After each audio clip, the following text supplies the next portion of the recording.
Okay, so we are technically live. Just making sure everything's working here. So I guess I have to mute the stream if I'm going to also be listening to you. Technically. Which, yeah. Change this to that for now.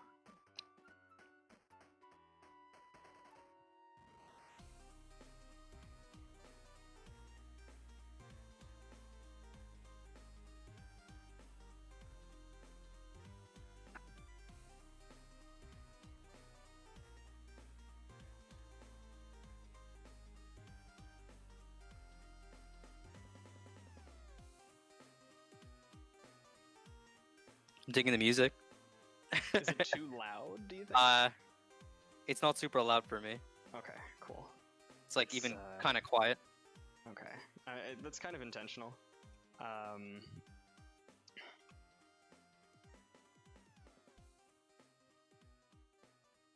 Because I don't want it to overpower us for sure.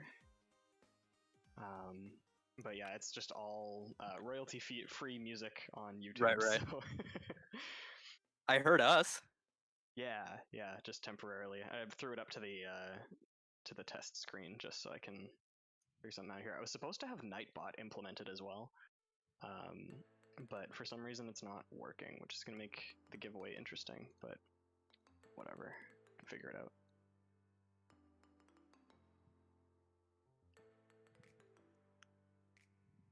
Okay. Then I'm gonna start circulating this. Just gonna post this link. And I'm gonna start circulating this. Ooh. Just gonna post this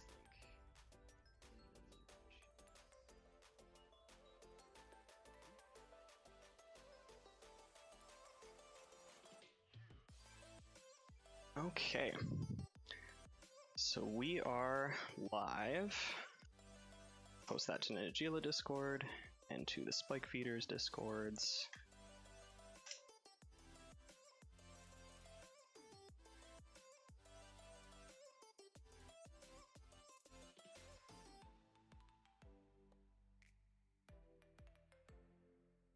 Hello, everybody. Okay. Looks and sounds good. Awesome. Thanks, Kyle. This is the first time I've actually live streamed by myself before, so I'm very worried that I'm going to be getting something wrong. So if anything is wrong, if the audio levels are off, just let me know, because I'm very open to making it as good an experience as possible for everybody. Anyway, so without further ado, welcome. This is the second live stream that the Spike Feeders have done. The first one that I've done on my own, as I just said.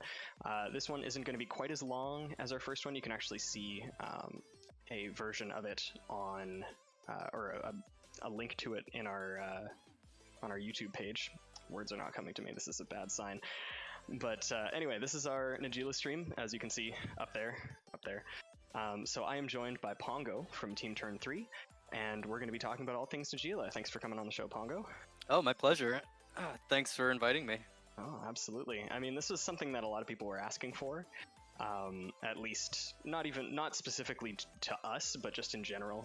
Mulligan knowledge is kind of hard to write down, and quantifying Mulligan decisions is not necessarily the easiest thing. So I think seeing it in practice and hearing, our informed, or at least your informed decisions about why you would ship something back or whatever, I think is going to be really helpful, and I think it's going to be a lot of fun. So without further ado, I was thinking, just for people who might not understand Najeela or know Najeela, I was thinking we could do just a bit of a primer, just a quick, overview on how exactly Najeela works.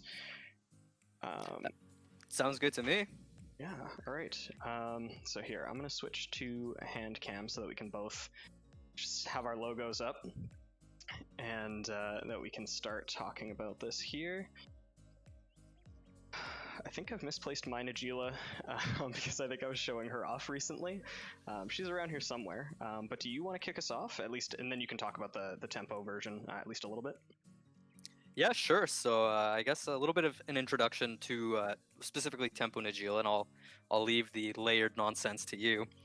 Uh, before we begin, I'd just like to mention that this is it's quite rare for me to have my deck out and to be wearing as many clothes as I am right now on camera. Um, but without further ado, so Tempo Najeela is a 5-color. Um, I call it a mid-range deck, and it's sort of, at least against my at least I don't entirely agree with the Tempo name for the deck, but it's kind of the one that's stuck. So I kind of have to go with that. But anyway, so it's a mid-range deck as far as I'm concerned, where we're trying to win using one of Najeela's really compact one-card win conditions. So either Derevi Imperial Tactician, Druid's Repository, or Nature's Will.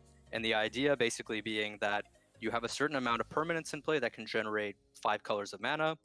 You get triggers from the permanents in play, your one-card win conditions, that will allow you to continuously activate Najeela by paying Wooburg, and then just by having exponential growth of your warrior token army, you just overrun the table and take them out.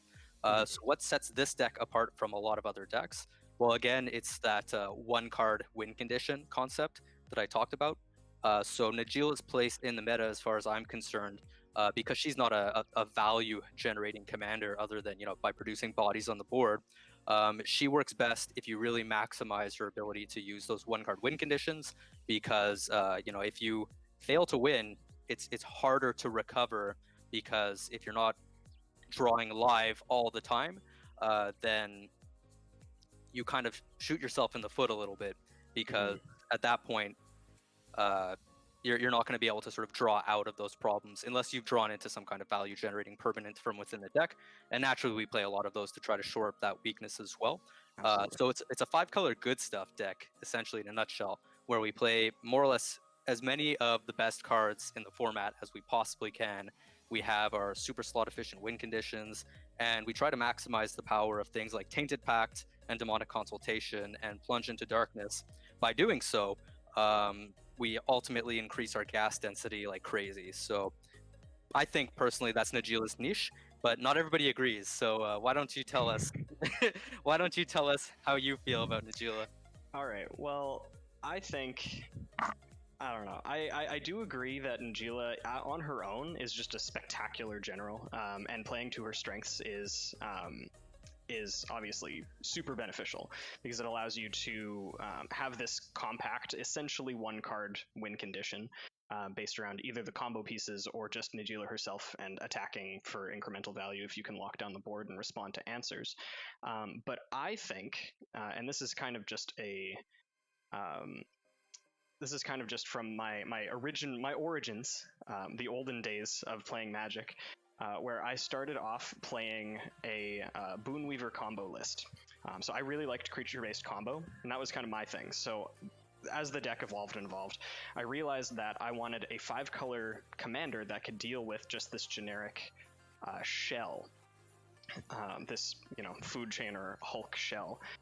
So I did decide to go the Hulk route, and essentially what that helps me to do is... Oh, sorry, my volume needs to be a little bit higher, apparently. I'll just talk louder. So what that allows me to do is I can work towards this Hulk combo and have Najeela as a backup plan. They're kind of mutually exclusive in that the hate pieces that would stop Najeela don't tend to hate on Hulk as hard, and vice versa. So the ones that really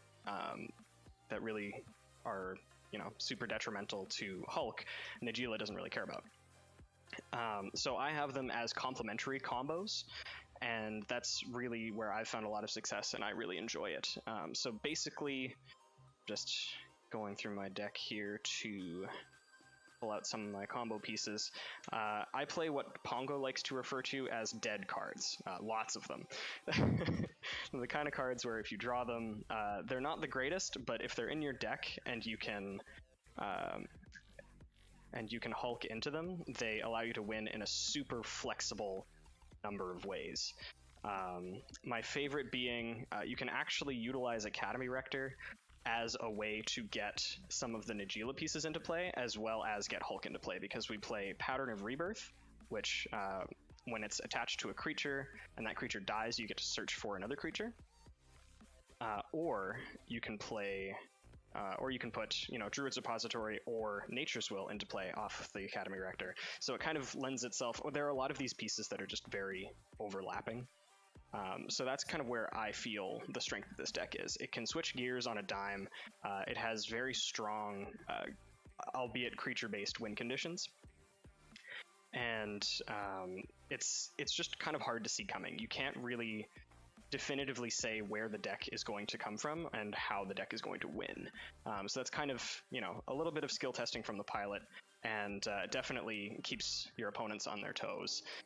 Because, how are you going to do it? Let's find out. Every game is kind of a little bit different, and that's something that I really appreciate. So, yeah, I like that aspect.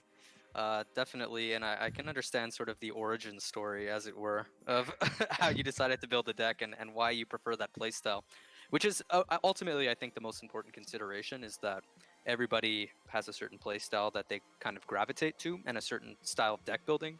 So yeah. I don't want anyone to get the impression that I'm just here to dump on any particular way of building Najeela. I mean, obviously, I like to very tongue-in-cheekly and very lovingly do so in the Najeela Discord. But that's not the purpose of tonight's stream. We're really here just to celebrate Najeela and all her different expressions. Yes. So, if anyone was expecting me to come here and this was just going to be Bash Bill stream, I'm sorry to disappoint. I'm going to, maybe a little bit. Maybe I was going to say later. We have time for that later. Maybe a bit, but it depends. If I ever see Kiki Jiki in any one of your opening hands, it's happening. But well, I mean, he is the boy. He is the kid. So he is the yes. He's the kikiest Jiki. Certainly. But anyway, at least he does have the alternate mode of attack somebody for 2. That's something that I really appreciate personally. 5 mana, 3 red bears, indeed. That's the name of the game sometimes. Anyway. So, did we want to kick this off by going straight into mulligans, or we can discuss war? Because war is, of course, the people who are watching us right now are either already done, depending on their time zone, already done with the pre-release, or just starting, or already in the middle of it. So that is kind of the buzz. That's what people are all about right now. So do we want to discuss that, or we just want to go straight into mulligans? I don't know. Well, we could potentially try to poll the chat to see what chat is most interested in hearing about. Yeah. Or else, if you have a particular preference, I'm game for whatever. I don't know. I don't really. Chat, what do you guys think? What do you want to hear about first? Do you want to hear about our thoughts on war cards and how they're going to impact Najeela, or do you want us to just start pulling hands and giving our thoughts on them? I'm interested to see what they think, actually. All right, I'm starting to see some people saying some war. What is the best walker from the set, and why is it in our set? That's definitely fair. The fact that she is essentially a Leovold is kind of powerful. The downside, though, is that Leovold was really strong because he's your commander. So it's much easier to access him, I think. But anyway, that's not really. I may not entirely agree with Nathan on that one, but I have my own reasons. It's okay. We don't really agree with Nathan anyway, so. I mean, look, Nathan posts amazing pictures of food that I want to eat. That's fair. That's fair. If you guys don't know what we're talking, commands a certain amount of respect. Yeah. If you guys don't know what we're talking about, we do actually have a Discord, a Spike Feeders Discord, that we do have some regulars in. Nathan is one of our regulars. Hukka is one of our regulars. I haven't noticed any other names right off the hop here, but we do have a ton of people that are part of our community. I do have the link right here, thanks to Nightbot. I posted it earlier. I hope it's still going to work. But anyway. You know what? Let's just start off with mulligans. I think that's something that people were really looking forward to. Yeah, sure. So I'm down. Actually, at some point I wanted to get a drink. Unfortunately, as you know, I was scrambling sort of at the last minute to get everything together because I left work quite late. Uh, so this all came together last minute, and I just managed to shovel a bit of food into my mouth, and I didn't Yeah. even get to drink anything. So, if maybe you want to start with some mulligans, Yeah, no, and I can go absolutely. get myself a drink. Yeah, no, that's totally reasonable. I think I can hold down the fort while you know, people do need Sounds water to live. So, sounds good. I'll be back in a jiff. all right, guys. So we are gonna start off with some solo mulligans. Also, Caleb and Connor, I'm very, very sorry. All I really see are the people's tags. So seeing real names is very strange to me, for the most part, unless their tags are also Nathan or Braden. So I do apologize for not recognizing your names, but I hope you can forgive me. Anyway, so without further ado, we're going to start off with our first hand. So, exactly 7 cards. Okay. So this hand is definitely interesting. We have Fyndhorn Elves, Blood Crypt, Mox Diamond, Deathrite Shaman, Spellseeker, and Nature's Will. I'm fairly greedy. I would almost be tempted to keep this, based on the fact that I like to assume that people will have kept fetch lands in their hands. So we can go turn 1 Blood Crypt into Deathrite Shaman, and then if we draw another land at all, we can either play it or use Mox Diamond to fix, to do whatever it is that we need to do. Like we could cast Spellseeker for protection, or we can just cast Najeela, and then the next turn we can potentially play Nature's Will. Sorry, there's a lot of glare. I have a huge window next to my desk here, so I'm going to try to work around that as best I can. But this is like, if you're not greedy and me, I would probably ship this back. I would ship that. Yeah, that is, yeah. I'm extraordinarily greedy, is what I was just saying. So, yeah. So it's maybe not close, but to me, it's close. The fact that it can turn to Najeela is something that I really appreciate. Sure, turn to Najeela is absolutely something you're looking for, like in any hand. That being said, the really low amount of lands doesn't play well with the Nature's Will lines. Yeah. So you're really hoping to rip lands with that hand. So, I mean, like, it could work out, obviously, but like, especially on a first 7, I'm gonna ship that every time, I think. Yeah. So, for reference, the top card of the library was Wooded Foothills. That's not a super important metric to go by. You should never play off of what your first draw is going to be, because you never know what that's going to be unless you scryed. But we're just going to go off of, you know, basic non-scry hands. So yeah, that was not great, but definitely tempting, at least for me. Anyway. So, good news is I managed to get some water. Nice. And because it's a special occasion tonight, I'm also going to be feeding my soul as well. We're going hard here. And it's Friday. So, it is Friday. It's been a long week, at least for me. So. Oh, tell me about it. And I've got my comprehensive exam starting on Monday. Oh man. So that's, if you're unfamiliar, it's like a PhD thing where I'm basically going to be writing an exam for like a solid month straight. So. Woo. So, you know, cheers, right? Yeah, man. Best of luck. I don't have a drink with me either, and it's bad to cheers with an empty glass. So, cheers in spirit. There. All right. Let me. Thank you. Send me your Fs, everybody. So I'm gonna go ahead and just shuffle up a little bit here. Yeah, absolutely. I'm gonna see if I can find a Najeela just to keep the stream relevant. At least my part of the stream relevant. All right. So what do we get?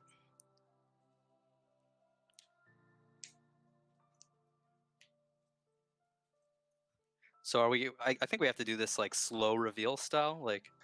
Yeah, I did it one card at a time. All right, this is a good start. Wish I had that. But you know, let's see if we have lands to go. Oh my God, never mind. It doesn't even matter if we have lands now. We're just keeping. Oh God. Oh, okay. Oh, green source. Green source. God.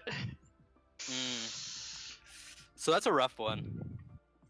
Unfortunately so. As if we had any way of making either green or blue, this hand is absurd.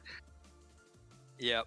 So it's unfortunate. I mean, I'm in a similar boat where I would very much want to greed out and keep this hand. That being said, you know, not having a fetch land instead of that bad lands really hurts here. Yeah. Because with a fetch land, like, it doesn't actually matter. We can secure our turn 2 land drop with Noxious Revival. And we have Carpet of Flowers and Mystic Remora. So, like, you know, you could theoretically just play Mystic Remora if you're going first, hope to find the second land that way, and then also play Carpet of Flowers on 2.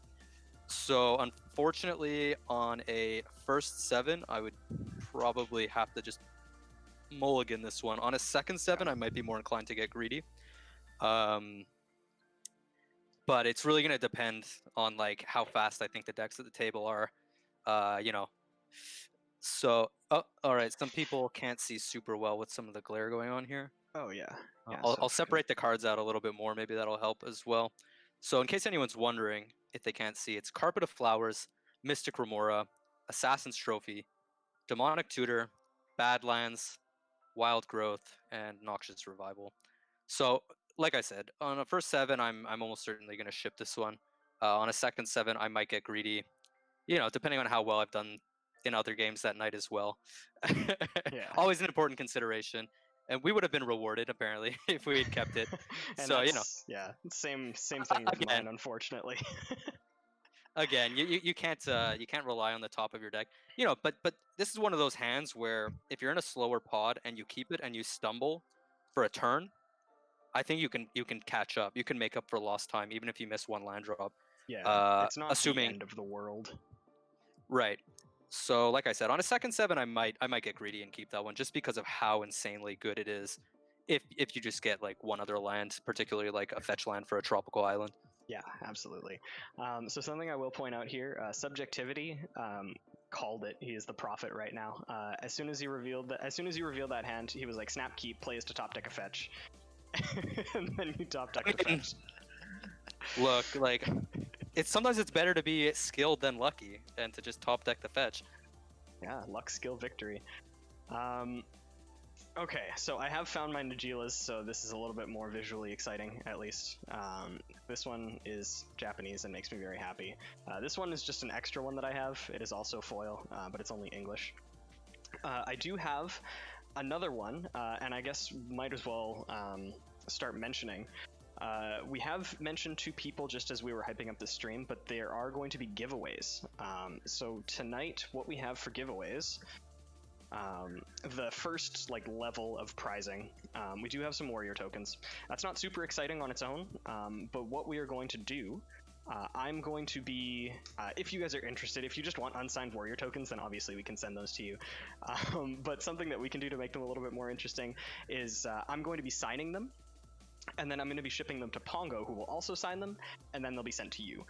So you can have double signed warrior tokens by the 2 Najeela people. And I think that that's pretty snazzy. I don't know about you guys, but I think that's pretty neat. So that's our first level of giveaway. Our second one, we actually technically have 2. Neither of them are here, but I promise you they exist.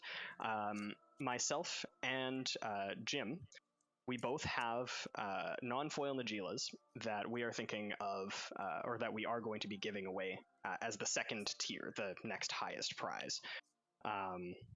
Actually, no, that's a lie. We have 4 tiers of prizing. It just gets more exciting, as I realize. We do also have, much like the last stream, we do also have Spike Feeder's dice. Jan gave me these and I didn't count them, 2, 4, 6, 8, 10. We have 10 dice. So I'm going to be giving away a pair of dice to 5 separate people. That is going to be our second tier of prizing. Which is also, pretty cool. I like them because they have a little cactusy man on them. They're a very, very pleasing shade of green, and I just think that's cool too. The third tier of prizing, as I was saying before, we have some non-foil Najeelas that we will be giving out. Again, those can be signed, so I can sign them and send them to Pongo. It's all dependent on what you guys want. If you want unsigned ones, again, we can do that. Not the end of the world. And the final tier of prizing, the grand prize for the evening, I'm actually going to switch Sorry, that's probably really bad for headphone users because it's a crinkling bag. But it's in a crinkling bag because it's fresh and new. It's a red Spike Feeders playmat because Najeela is red. And much with the tokens and the Najeelas, this can also be signed. This one might take a little bit longer to fulfill, but we have a red mat that is available for giveaway. That's going to be the very last prize of the night. So be sure to stay tuned. Be sure to stay engaged in the stream. And I think it's going to be a really fun night. So anyway, those are all the prizes I have. And now we're going to get back to our Mulligan stream. And I guess it's my turn, eh? I think so. Yeah. All right. Second 7. Second 7. Here we go. I have shuffled in between, and we're going to do the slow reveal as well. Okay, so we're starting off with a Mana Crypt. That's not a bad way to start it off. Whitelisted. Our next one is Limdul's Vault. Our third one after that. Okay, there's a second request to turn up my mic, so I'm just going to do that quickly before we continue on. I did very aggressively turn down my stuff because there was some background noise from my computer, so if you guys hear that, I am very, very sorry, but this should be slightly better. Just let me know. And anyway, so we have Mana Crypt, Limdul's Vault, Watery Grave. We have a Pact of Negation as the 4th. We got Eternal Witness, which isn't great with this hand. We have a Swan Song and a Recruiter of the Guard. So this doesn't do much for us. It does have the turn 1 Mana Crypt. If there was anything that allowed us to do anything productive on our first turn, even like first turn, like end of turn cycle Limdul's Vault, then it would be fantastic. But other than that, I don't think this hand does anything. I'm pretty on board with mulliganing that hand. So if there was any way to do like Limdul's Vault at some point or turn 1 Najeela, then it'd be great. But yeah, I don't think that was a pretty quick one. That one was a pretty bad hand. Yeah. Well, I mean, one-landers are often tough to keep. I mean, unless they're like frickin' gas. Yeah, but, exactly. You should draw another one, and we can pretend that it's like a second 7, just to make this a little bit more realistic. Yeah, because it's not like we draw our first hand. And as we go, I guess we can come up with all against all Flash Hulk pod. Do you keep? Yeah, we can make the argument just to see like how quickly we can do it. Yeah, no, that hand was unfortunately not that great, but I am just shuffling up here. Oh yeah, I only run 1 land in the entire deck, so we're gonna see some 1-landers. That's not true, I run too many. Anyway, so we'll start off again. First card is Mental Misstep. Second one is Elishnorn, creature-based. Third one is Pattern of Rebirth. Fourth one is Windfall. Fifth one is Viscera Seer. Sixth one is Entomb. I don't think even 1 land helps us out here. Seventh one is Goblin Bombardment. Yeah. Unlucky. So, how about Tempo Najeela? Yeah, you do yours. I'm gonna shuffle a little bit better. I run 32 lands, which is I think too many. But maybe it's not. Maybe I need to run more after seeing some of these hands. Oh no, it's just unlucky. Yeah. Honestly, like that's the thing when you're playing Protean Hulk is that like you can just have insanely good openers and you can have insanely bad openers. Yeah, it's very feast or famine. Yeah. So I mean, I think I like the idea of you going to 6. Yeah, I'll try that out, and then we'll see the scry as well. So Kuma the Bear actually asked, how many lands do you guys run? You said that you run 32. Yes, I think. Pretty sure. And I've studied your deck list, so I know that. I actually run 30. I used to run 31. And I'm not gonna lie, there are times where I miss having 31 lands, but the deck does run okay. Like it runs fine on 30, and I replace that land with like a Gitaxian Probe. So yeah, you know, so it's like it ends up being fine. Yeah, it's like kind of the same. It's not identical because in some metas you get punished for running things like Gitaxian Probe. But yeah, sometimes it's just a dead card or you're aggroed out too early and you can't actually cast it. But Yeah, but I mean, I think it's an insanely powerful, underrated card, especially when you consider all like the top deck tutors in the format and stuff like that. The fact that it basically just means your deck is going to be 97 or 98 cards. Mhm. So like, honestly, like I generally think it's worth it. It's also increases the blue card density for things like Force of Will. There's like a whole list of upsides to running it and cantrips in general, which is actually something that comes up quite a bit in the Discord. You know, people consistently asking me like, "Are you going to cut cantrips?" So, so in case any of you in the chat are like in the cut cantrips camp, let me put it this way: don't cut cantrips. Yeah, I've noticed that on the Discord that people are talking quite a bit about like, oh, are you thinking of cutting cantrips? And it kind of is. It's almost a meme at this point. It does feel like a bit of a meme. I don't disagree. Yeah, anyway, okay, so let's check out a 6-card hand. We started off with a land. It's a scrub land, so that accurately describes me as a person. Second one is a tropical island, so we've already seen 100% more lands than we have in the last 2 hands. So I would say that that's not a terrible start. Third card is Windfall. Fourth card is Kazali Pride Mage. Fifth card is Imperial Seal, and sixth card is Chain of Vapor, with the scry, if we chose to keep this, of Gaia's Cradle. So what do you think? So this is definitely a slower hand. In my meta, I would be, depending on the decks that I'm against, I would definitely be tempted to keep this. Because at the very worst, Kazali Pride Mage is an extremely powerful card against a lot of the decks that I face. So I think that it's really good. Worst comes to worst, we can Imperial Seal for fixing or a combo piece, depending on what our next draws are. And then we have Chain of Vapor, which is like a fine piece of interaction because we don't have a way to put out Najeela early, so we don't have to worry about getting tempoed out that way. And if there's something stopping us from doing what we want to do, then we have that. It's, as a 6, I would probably keep it after seeing 2 other hands. I think this is probably better than the average 5, albeit slower. On 6, I don't hate keeping this. I don't love this hand, as you were saying, and I don't value Kazali Pride Mage perhaps quite as highly as you, although you know it being meta dependent is obviously it's one thing.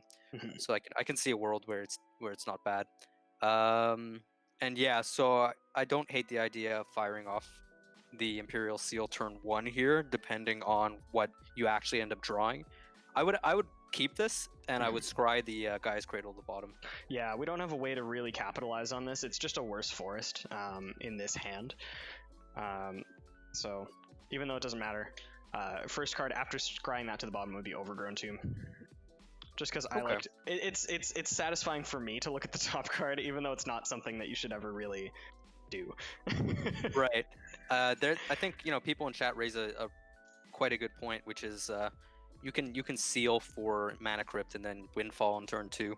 Yeah, which is like definitely good. I like early wheels. I actually value them fairly highly as well, because they're very good at disrupting what your opponents are trying to do. Like usually they've kept a hand because it sets up for something that is good for their deck. So giving them just a random amount of other cards is, sometimes beneficial. Again, meta dependent. I think it would be on average fairly good in my meta, but yeah. So my main concern with wheels is like they're in my meta in particular, they're like really clunky later on in the game. Like even past turn 1, they can be really risky to do. So like some decks obviously capitalize on wheels extremely well, and I'm not going to not play them in those decks. If we're talking about a deck like Opus Thief, like that deck is built to abuse wheels and to break parity on them, about as hard as can be. Oh yeah. So like that's the type of deck where I'm excited to be playing wheels at pretty much any point in the game. But I'm like a little less excited in this deck to be playing wheels in particular. I mean, I get that you have some like graveyard synergy with them, so they work a little bit better for you. But yeah, I'm not a huge fan of them because I find it hard to actually break parity, deploy a really fast hand and consistently wheel such that we abuse it hardest. Yeah. Yeah, no, I can see that point as well, because the other issue is, even though we can assume that it's going to draw them into, let's say, worse cards, it could also draw them into better cards. They could have had a really sketchy hand, and we just fix it for them with a windfall. Yeah, and it's entirely possible too that like somebody on turn 1 dumps their handful of fast mana, and then you're wheeling them into like 6 new cards. Yeah, so it's But the not problem, always the greatest. obviously, like you're not, it's not like you immediately become totally stuck on that plan. Like you're not priced into it, even if you go for the Mana Crypt, because you can like play Mana Crypt, you can play Qasali Pride Mage and hold up Qasali Pride Mage, and then like I don't know, do the wheel a little bit later when it maybe seems more favorable. Yeah. But if you are going for that plan, you are going to lose out on a lot if you don't cast that wheel, I feel. So it is an awkward hand, but again, I think that like beggars can't really be choosers, and going to 5 is almost certainly going to be worse in that position. So yeah, Yeah, I think that's better than the average 5. It's a good example of a tough keep. So all right, so now for an example of an easy keep, let's see another one from you. oh boy. I mean, now I feel like it's going to be terrible, and it's going to be like a no-lander. Okay. Whitelisted confirmed. Mana Crypt. Taiga. Alright, we've got turn 1 Najeela. Counterspell. Not great with Taiga. Tundra. Very good with Tundra. Volcanic Islands. We're getting there. Whoa. Okay, we're officially like a little mana heavy. So the last couple of draws there were Tundra, Volcanic Island, and Arid Mesa. And oh boy. Oh, and then a Nature's Will. So this is a turn well, not turn 2 win. Almost though. This is not a turn 2 win. So if this had a piece of fast mana and a mana dork, this is actually an example of a turn 2 hand with Tempo Najeela. So the turn 2 hands, you typically will only get them with Mana Crypt and Nature's Will. You have to essentially be able to generate 4 mana on turn 1 to be able to cast Najeela and to be able to cast a mana dork. So that's generally how that goes. So that on turn 2 you can cast your Nature's Will and attack with 3 creatures, connecting with 3 opponents. This is also not a turn 2 hand because we don't have a Rainbow Land. Yeah, I was gonna say if we had a City of Brass or Mana Confluence, then this hand is obviously bonkers, but it's still pretty good. I would probably, depending on the pod, I would keep this. I'm gonna keep this because, like, at minimum, I have turn 2 Counterspell, right? Because what we can do is we can lead off with Mana Crypt, Volcanic Island, play Najeela, untap, play like let's say Tundra, because Arid Mesa. Actually, Arid Mesa in this current list can get another white-blue duel. But like I obviously don't want to fetch for a white-blue duel, so when I already have a Tundra. So we play Tundra here, we hold up Counterspell. We're not playing Nature's Will for actually like some time, but that's okay because like we would much rather, I think, be interacting here with something more scary. And then we draw into Negate, so we're still drawing really live here, such that like people, and actually, so we draw into Negate, and we draw into Command Towers. So in theory, we can actually play the Command Tower instead of the Tundra, which would actually make this a turn 2 win if we had had the fast mana and the dork. But yeah, so what this means is that we can actually set up for a turn 3 win if we go Command Tower into Taiga, and then we can play the mana off the Mana Crypt. We can play our Nature's Will and connect with 2 opponents. So that's pretty decent. Obviously in general, unless everyone's like tapped out, I'm probably not going to go for it straight away because I'd rather wait until turn 4 and do it with like a Negate or a Counter Spell with backup. Yeah. And this is a pretty good example of how the deck can, if you draw reasonably well, and actually, sorry, I say reasonably well, this is very mana heavy, but at least we have like a ton of our colors. We can cast like all of the cards in our deck, even with triple blue mana costs. Spoilers. Whoa, that's for later. and we can get a little greedy with it. Yeah, I would say that that's great. If the lands were slightly different, it would obviously be a different story. But yeah, as you said, having our colors is really, really important there. It's not perfect. Okay, well, I mean, it gets better. So drawing into like the Mystic Remora eventually really helps. I would prefer to draw into a value engine earlier, but at least having some powerful answers early on is quite nice. Yeah. So Okay. So I think this is a good time to test if this is actually working, because we've been going for about half an hour now. So I think it's just about time to start off with a giveaway. So time flies. yeah, so we currently only have, for some reason, Nightbot is a really weird thing, and it says we only have 4 eligible people for this giveaway. I think it matters if they are actually talking, but I don't think that's fair. So I'm just gonna check to see who's in the chat here. Do they have to be like actively contributing multiple times, or can they just like make a quick little post right here and now? They might be able to just make a quick post. Try it out. If everybody can just... Yeah. Or maybe there's only 4 Najeela players in the whole world.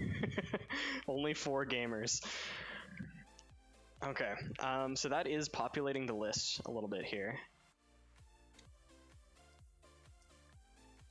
This is not exactly how I would design a bot, but No, yeah, this is really weird.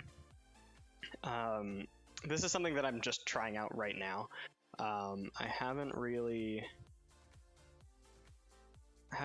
seen anything about this bot before, because I mean I don't stream, so this seems to be the way to go. Okay. so if I win this, I'm just gonna sign the tokens for myself and Yeah. flex on people by playing those tokens. I'm not even gonna sign them in that case. They're just gonna be signed by you and only you. Okay, so right now we have 55 people in the chat, and Nightbot says we have 23 people eligible. I'll give it a little bit more. Give a clean sock. If you slip it over the zoom, it will work as a pop filter. Fun fact, I'm actually not using the zoom for the stream audio. I'm using my headset mic, because if I use the zoom, then it's a little bit more echoey, and it picks up my my desk fan, or my computer fan, like really, really hard. So no, you guys are just gonna have to deal with all of the popping that there is. Okay, so we have 26 eligible people. I feel like that's probably accurate from the amount of people that I've seen. Try putting a sock in your mouth. That's a good one, James. I'm gonna try that out. Man, All I feel like this is just giving me free reign to be as mean to you as I want, because like even Jim. You could never be as mean to me as Jim is. I'm gonna take a drink now, because the more I drink, the better your deck looks. That's too bad. Okay, so I think we're good. We're up to 28 people. I am gonna roll now, and this is gonna be for tokens. This is gonna be for, actually, let's see. How many tokens do I have to give away here? 1, 2, 3, 4, 5, 6, 7, 8, 9. I have 9 tokens, and I have 10 dice. That's kind of awkward. I think I have more anyway. So what I'm going to do, each of these giveaways is going to be 2 tokens and 2 dice. I think that's fair. Because then I can find another warrior token. We can make it an even 10 for both, and we can go from there. So with 30 people, I'm going to roll. And it is Caleb Pretty. So we are going to, I think we already have you on our Discord. Congratulations, Caleb. Congratulations, Caleb. So you're getting 2 signed warrior tokens and 2 spike feeders dice. And don't worry, we have 4 more of those, and that's just the base level ones. You know what, actually, because we have so many giveaways to do, I'm just going to do this again. So we're going to do 2 giveaways right now, because I have too many things to worry about at this point. And we have Kuma the Bear. Kuma has been contributing quite a bit, actually, so I'm very excited for that. So Kuma, you will also be getting 2 signed warrior tokens and 2 dice. Congratulations, Kuma. Congratulations, Kuma. Okay, so I'm gonna put those to the side. And now, do we want to start talking about war? I feel like there's actually a decent amount of stuff to say about war in general. Sure, we can come back to Mulligan's after. Absolutely. Because it seemed we were like 50-50 split between war and Mulligan, so... Yeah, so let's talk about that. So, for me, I don't think I think that War is probably objectively one of the most powerful sets that Wizards has come out with in a long time. I think that's pretty fair to say. The power level is ridiculously high in terms of, comparing it to something like, I don't know, Theros. I know that's actually quite a while ago, but I think that kind of speaks to the quality of recent sets. So I don't think it's any surprise that there are actually quite a few cards that are going to be making it into CEDH lists. And this is, I think, the first time people are going to be seriously considering Planeswalkers as real, actual cards. That is mind-blowing. I know. It's insane to me. It's a paradigm shift. The thing that is actually super funny, this isn't really a secret, but for those of you who don't know, for the actual games that we record on our channel and we post for you guys to enjoy, most of the decks that we play, if they're one-off decks or if they're the budget brew decks or whatever, if they're not our own personal decks, they're actually mostly proxies. We do that even though we already own the cards. Sometimes if we don't own the cards, just to make it a little bit easier to put the decks together, take them apart, and not have to worry about, if I have to lend somebody a card, me not getting it back, we don't have to worry about that sort of thing. So, with that being said, our proxy box right now has, I would say, probably 500 to 600 instants, a ton of creatures, ton of lands. It has exactly 3 planeswalkers, and all of our proxies include duplicates. We have 10 Soul Rings, 10 Mystic Remores, that sort of thing. We have Dak Faden, Ugin, and who's the last one? I don't even know. It doesn't even matter. Obviously Teferi.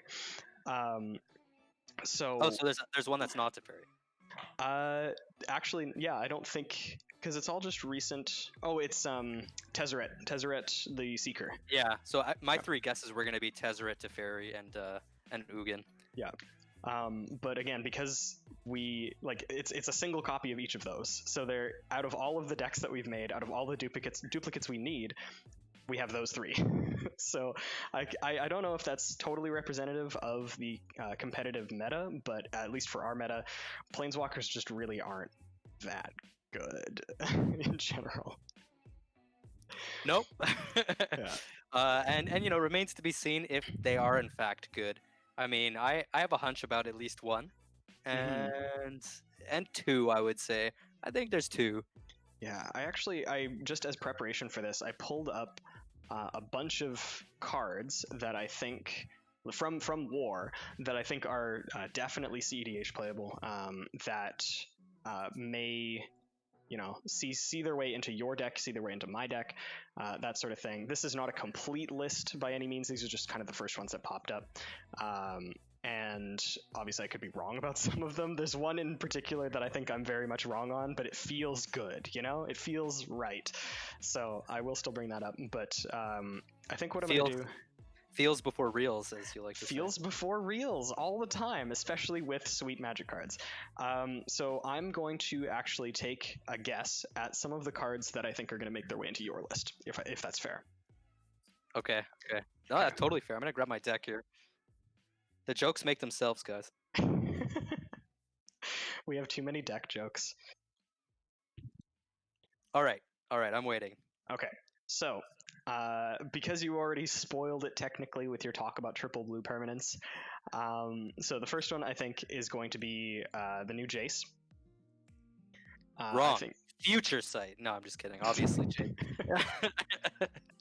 So I think that this is absolutely a no-brainer, especially with a deck that already runs Demonic Consultation and Tainted Pact, with the ability to exile your library, and the fact that it has a cantrip stapled onto it, that it is just Labman plus the way to draw, I think is beyond insane.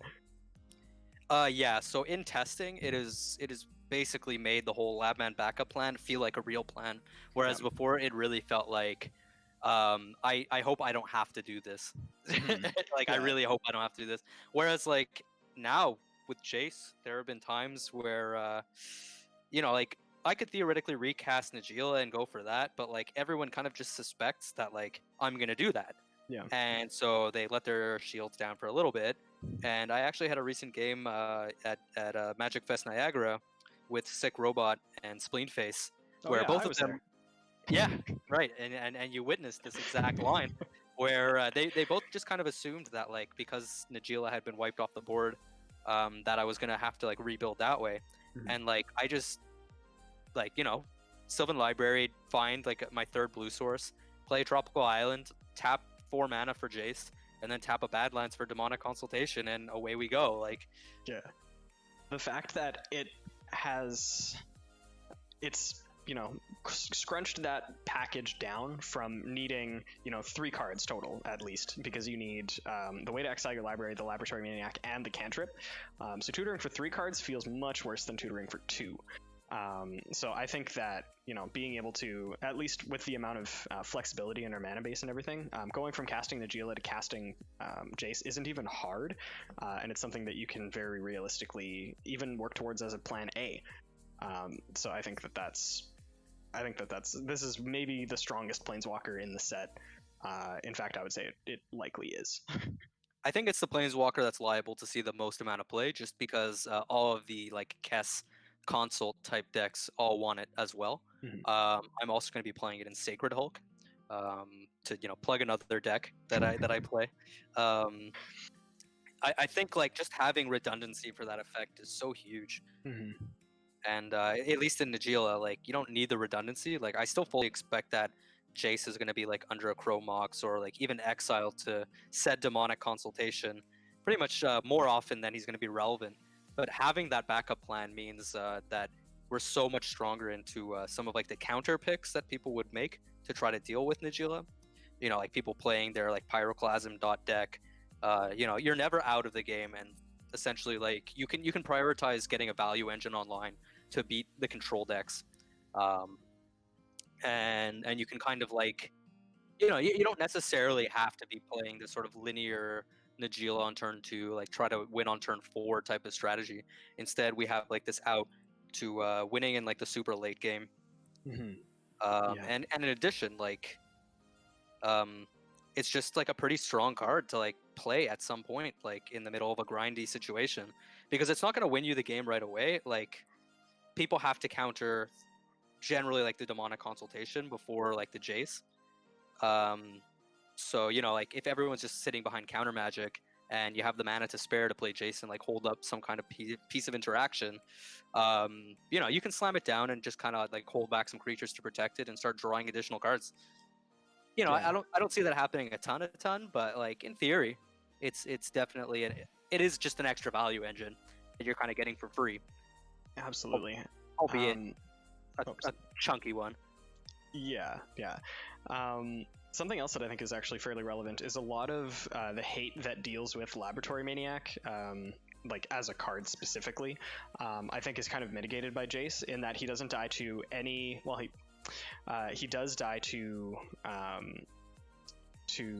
like damage, because obviously Planeswalkers can be targeted directly, but he doesn't deal with things that destroy creatures, which is fine. I think that that's an upside. There are now more things that deal with Planeswalkers with the addition of war, but on average I think they're going to be less powerful even in CEDH with people playing more Planeswalkers. I don't think that these destroy a target Planeswalker effects are going to be that prevalent. So him dodging those is not irrelevant, I would say. The really big one is dodging Abrupt Decay. Yes, yeah, Subjectivity just said that on there. Oh, I have Nightbot scrubbing your link, which is awkward. Oh, Nightbot, why are you such a dick? I should have added you as like a person. Loses to Dovin's veto. Subjectivity, were you like watching a game that I played relatively recently? So we were like literally under Trinisphere, and like I was playing against Gates, who was playing Niv Mizzet, and it was super late in the game where we all had like 9-10 mana out. So we're still casting 3 spells, but like not doing anything quick, because like everyone's holding up interaction because they know like, oh, if I cast a spell, I can't like protect it with 2 spells. So if I try to go for it here, like it could backfire really, really badly, and I could get blown out. So at one point, I had set up a situation where I had Chase, Demonic Consultation, and I had Swan Song as protection, and Gates had only 3 mana up. So like I felt pretty good about this. Like, okay, I'm gonna win. Sure enough, he has Dovin's Veto, the one counter spell I can't beat. And I'm like, this card is insane. Like, Yeah, that is something that we were also going to be talking about, but yeah, I think we might as well just bring it out now. Dovin's Veto is another card that's going to be and already has made it into your list, because I think it's so good. Like the fact that like the thing that was really powerful about Abrupt Decay is the fact that it can't be countered. I would say that's sort of the main draw to it.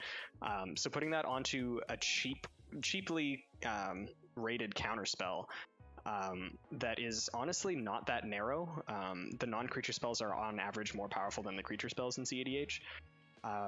So just it's so good. If they made it cost 3, it would be so much worse, but they made it cost 2, and we're forever grateful. well, so the nice thing about it is, I mean, and the reason why I feel like it can be priced the way it is without it being overly busted, is that it's a defensive counterspell and it's not an offensive counterspell. Mm-hmm. You can't use it aggressively because people will just counter the original spell that you're playing. So that's great for decks like Najeela, where a lot of the time, you know, we are actually actively playing the sort of control-ish role, or you know, like just one piece of interaction, one extra piece of interaction is as good as any for protecting our combo. Mm-hmm. So it's a powerful reactive tool, which Wizards is clearly like they're not shying away from printing these days, and I'm thankful for it because formats tend to get better when the answers are good, and they tend to get a little worse when the threats are too good. Yeah, there was somebody that was mentioning that. I think it was one of the designers for WotC. But yeah, that on average, formats are better when there are better answers. And I think that's absolutely true. It leads to not only more interactive games, but it also just leads to more interesting games. Because instead of people, you know, like in combo winter, when jar decks and academy decks were running rampant, those were, in fact, the threats were way too good.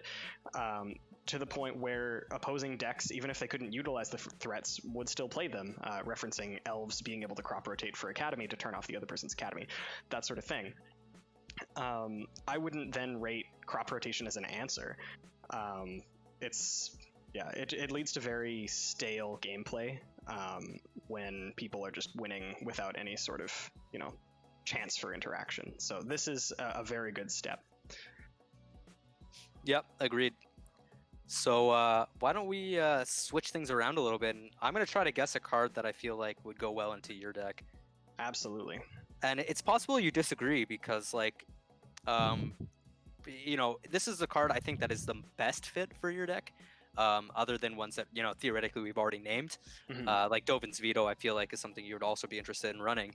But you may disagree, but if you do, tell me, and then I'll explain why I feel like this would be a good card for you. Okay. So I think Neoform is a great card for your deck. That is one of the cards that I had pulled up here. But yeah, I think that Neoform is...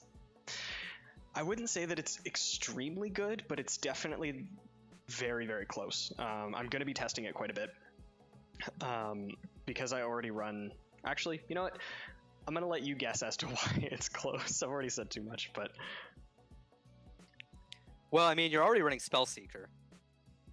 So yes. That's like one of... that's like the big draw to that card. And you're running Academy Rector, and you're running, you know, multiple sack outlets in your 99. So you can theoretically Neoform even Najeela into an Academy Rector and go off that way. I see you nodding as if I'm the jig is up. But actually, the reason why I wanted to bring up Neoform is, and you know, I hope you don't take this the wrong way or anything, but I feel like a card you should consider maybe even putting back into your deck if you were running it at some point is Leonin Relic Warder.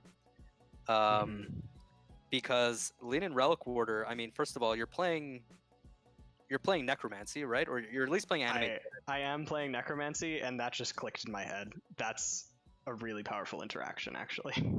Right. So actually, what's really interesting is that suppose you're playing Body Snatcher, which you're not, but you know, that's understandable.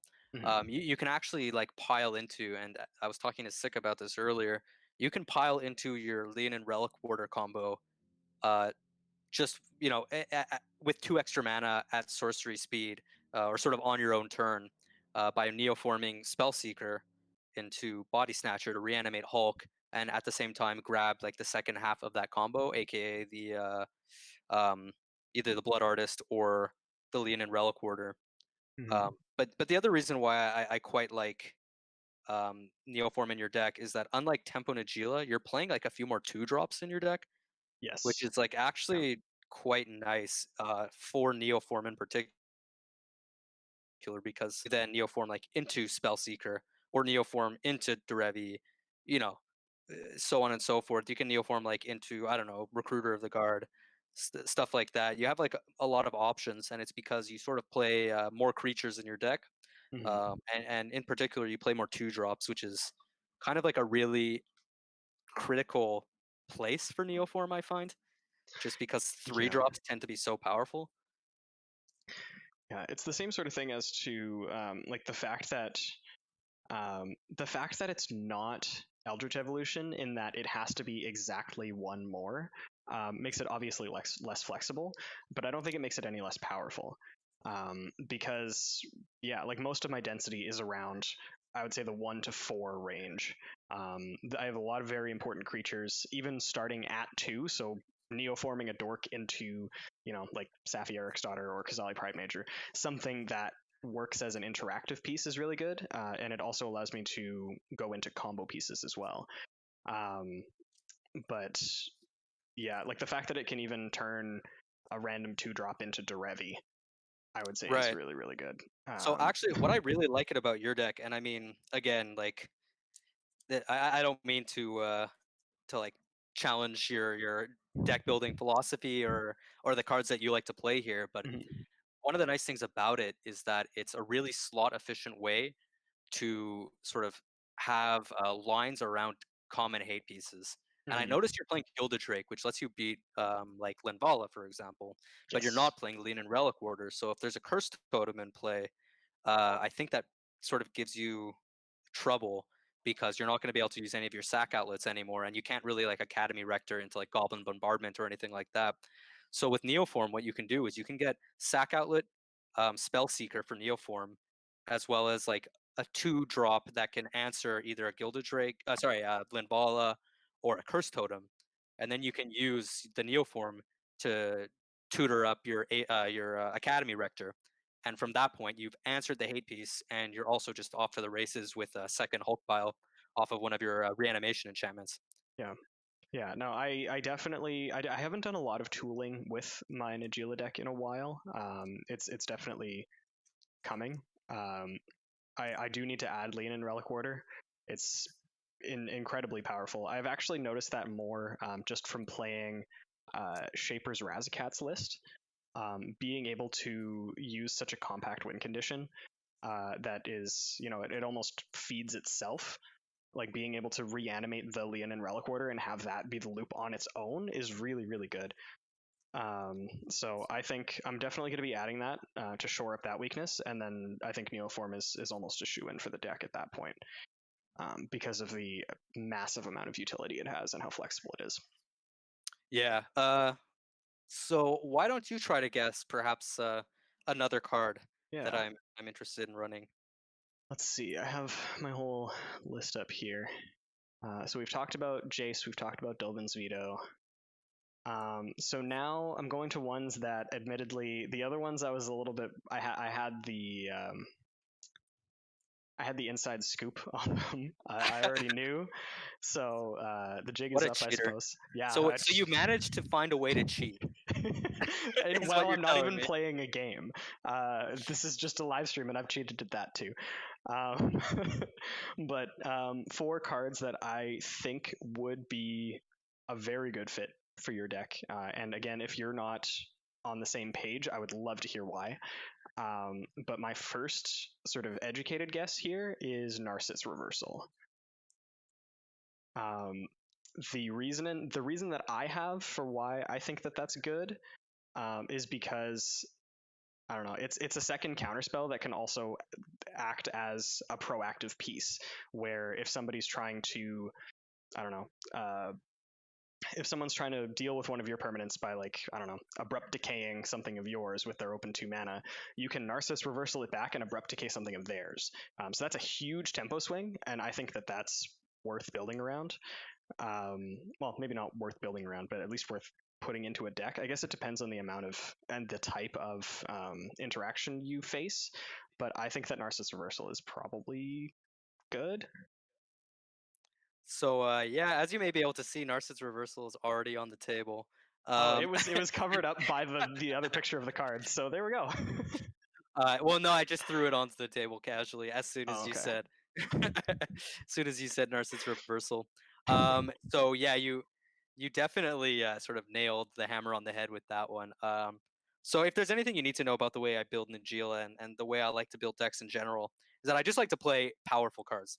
I just like to play as many of the most powerful cards as I can, and then kind of have my strategy be nice and compact and straightforward around my core of just really strong cards. Mhm. So Narset's Reversal definitely fits the bill of being a card with an absolutely insane ceiling. So the floor is decent because the floor is like, okay, I'll tempo you out by countering like your Demonic Tutor and then Demonic Tutor myself. So like Mhm. nice, 2 mana Demonic Tutor and also like slowed you down. Fantastic. We're happy. And you can also use it as a defensive counter spell, it turns out. So like great, nice, powerful card. But then, as some people are already starting to discuss, like the potential to just Narcissus Reversal somebody's ad nauseum. Oh man. Did I say nailed the hammer on the head? Sorry. Scotty. Look, I couple of drinks, okay? Couple drinks. I Nailed mean, I knew where you were going. I wasn't gonna hammered mention anything, the so. nail on the head. Um So essentially, yeah, as I was saying, the ceiling of Narset's Reversal is that you get to counter something like Ad Nauseum and then just like win right on the spot because you just played a 2 mana Ad Nauseum. And believe it or not, like Najeela is not the type of deck where we want to put, we don't want to put Ad Nauseum in the deck Ooh. because like at best it's going to be like a draw bunch at instant speed and like you might get kind of like blown out by someone removing Najeela and then like you're like a little bit in trouble. But if Yeah. you can get it for 2 mana, especially now with Chase, like Yeah. we have like these win conditions that are like super compact, don't require Najeela, just require some amount of mana on the board. And Najeela's curve, like Tempo Najeela's curve is like 1.51 now, like the average CMC. So we can draw a boatload of cards, and like literally the biggest things we're gonna hit are like Jace itself and Force of Will, both cards that we'd probably want to hit off of our ad nauseum anyway. Mhm. So unbelievable value, like Yeah. unbelievable potential, super high ceiling. The floor is not technically like as good as counter demonic tutor and like demonic tutor. That's somewhere in the middle. But the floor is at least like counter somebody's spell, like remand somebody's spell and not draw a card. Yeah, Uh, it's not terrible. It does act as a defensive counterspell, at, I would say, almost the very worst. But then, yeah, the ceiling of countering somebody's, or remanding, unsubstantiating, I guess, their ad nauseum and casting it yourself, like that's such a huge blowout because most of the time, especially if it's an early ad nauseum, they've burned resources to get there. Like they've, fired off their Dark Ritual, tapped their Grim Monolith or their Mana Vault. Like they're not going to be able to just quickly do it again. I would say more often than not, the earlier it is. So it puts you in a great position, puts them in a bad position. Even if you don't draw that many cards off of it, it's still only 2 mana for that investment. So yeah, so I think that card is a shoe-in. It's like close for my deck too, depending on how many Hulk decks I face, because I want to live the dream of Narcissus reversing somebody else's Flash and flashing in my own Hulk. yeah, I am really hoping to live that dream in Sacred Hulk as well. Jim has just pointed out that the floor is them not actually having anything worth targeting with Narset's Reversal. I think that's a little disingenuous because like the amount of powerful instants and sorceries in the format, with the amount of powerful instants and sorceries in the format, there's almost always going to be something to target. Like Yeah, even if it's like a Nature's Claim, that's still fine. I don't know. Like it's not the best, obviously. But if it's something that they're doing just before you untap with their last mana. You can get them untap with your thing instead of having it destroyed. Yeah, and I quite like the fact that it's something I could tutor up to find as an answer to Abrupt Decay. I've been sort of hesitant to run Misdirection because I don't necessarily love playing that many pitch counters. But this is just like Misdirection, not free obviously, but like with so much additional potential. So yeah, I think that definitely it's has a higher ceiling than Misdirection, and I quite like the card just for that, reasonable floor, insanely high ceiling. Absolutely.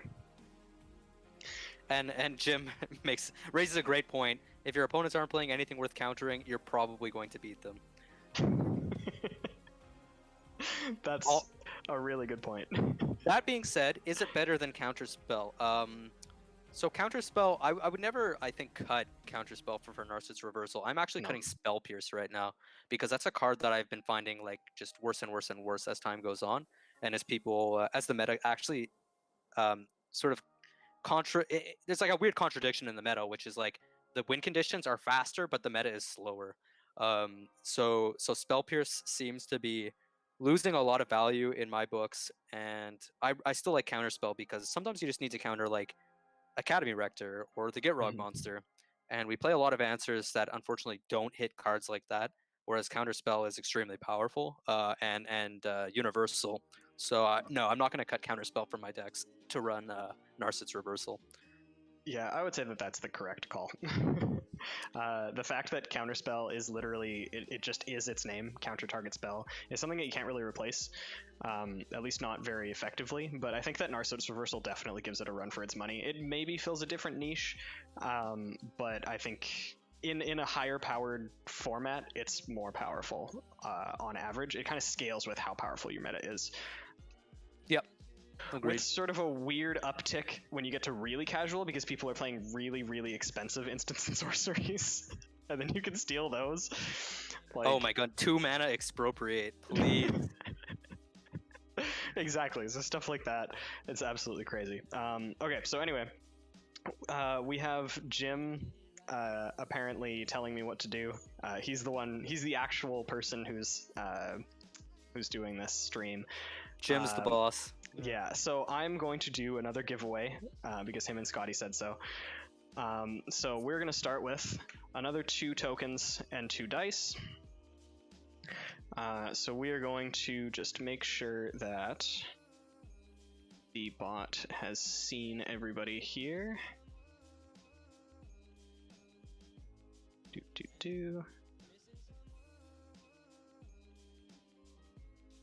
Oh, there we go. So while you're getting that set up, I just want to reply to Vader's stun gun, because he's asking, when does our mana get too greedy with additions like Jason, Narcissus Reversal? That's something that I'm very sensitive to, and I don't mean like you're gonna make me cry, but actually after I test some of the cards out a little bit and I roll out the changes on the primer list, I will most likely be cutting a couple of lands for more fixing. I've already cut Basic Forest for Hallowed Fountain.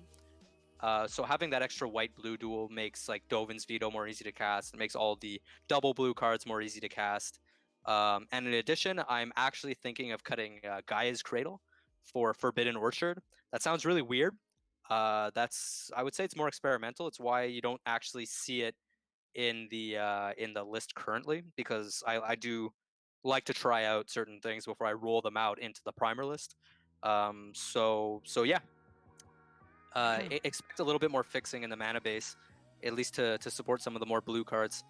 That being said, the deck is green-blue, and like for the most part, the fixing is built around green-blue lands, and actually like going more into blue kind of in some ways improves the mana, because like we want to be fetching more blue sources to be playing multiple counter spells and stuff like that.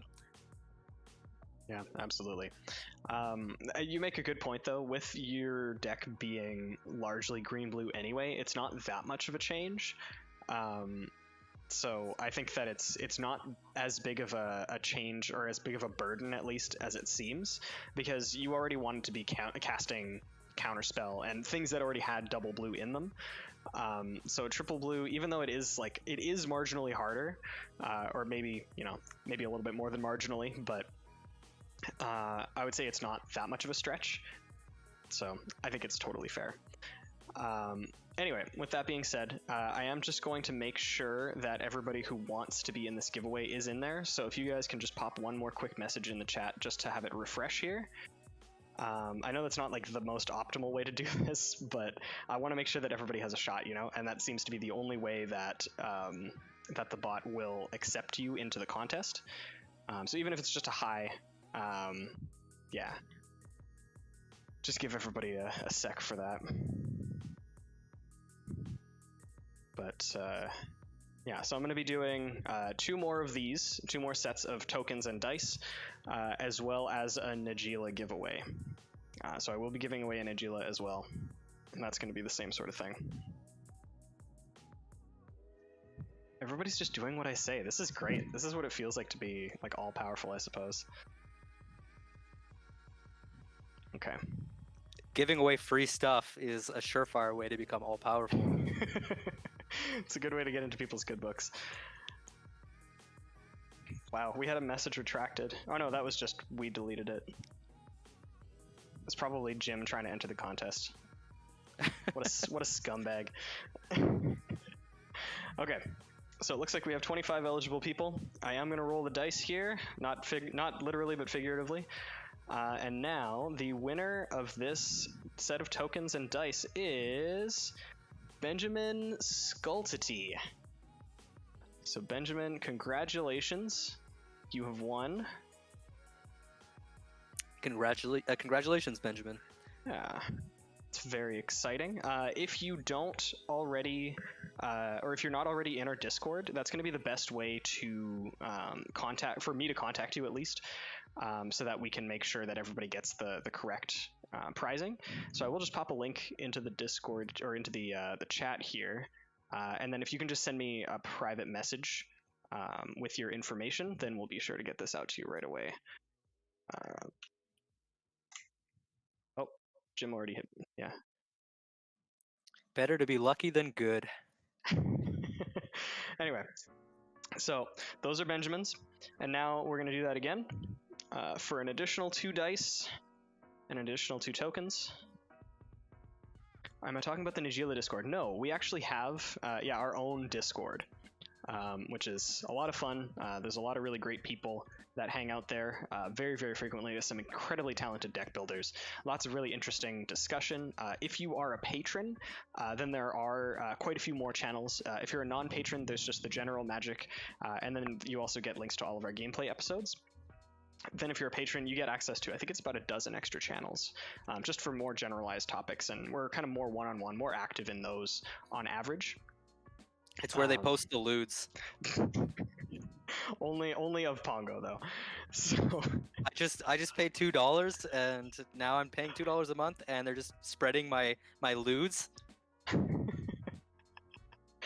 Okay. So with that all being said, we are going to do another giveaway here for the additional 2, and it is, drumroll please, Nick Jutz. Nick, you are the proud owner of 2 double signed, they're not double signed yet, but they will be, Najeela tokens plus 2 dice. Bada bing, bada boom. Good job, Congratulations, man. Nick. Okay. And finally here, this is a stand-in. This is unfortunately not what you're going to be getting. We're generous, but we're not that generous. I'm now giving away a Najeela. It is non-foil, and it can be double-signed if you want. So again, we're going to do one more giveaway, and then we'll get back to more interesting content. And we got... Nope, that's Caleb. The Brutal Burrito is the proud owner of a double-signed Najeela. Congratulations. Congratulations. Yeah, I think Nightbot is still stuck on Caleb Pretty. Caleb has already won tonight, so unfortunately I am going to re-roll that. I just want to give everybody a chance. I hope you understand, Caleb. So you're saying that winning the earlier prizes is bad luck? It's extremely bad luck, yes. I'm sorry, Caleb. Okay, so that is now, I think, all of the giveaways I'm going to be doing now. So just for those at home, that leaves us with two more sets of tokens with dice, as well as one more Najeela and the mat, which is the grand prize. So now, I guess do we want to talk a little bit about war, or do we want to go into our Mulligan discussion again? I think we should probably maybe get into.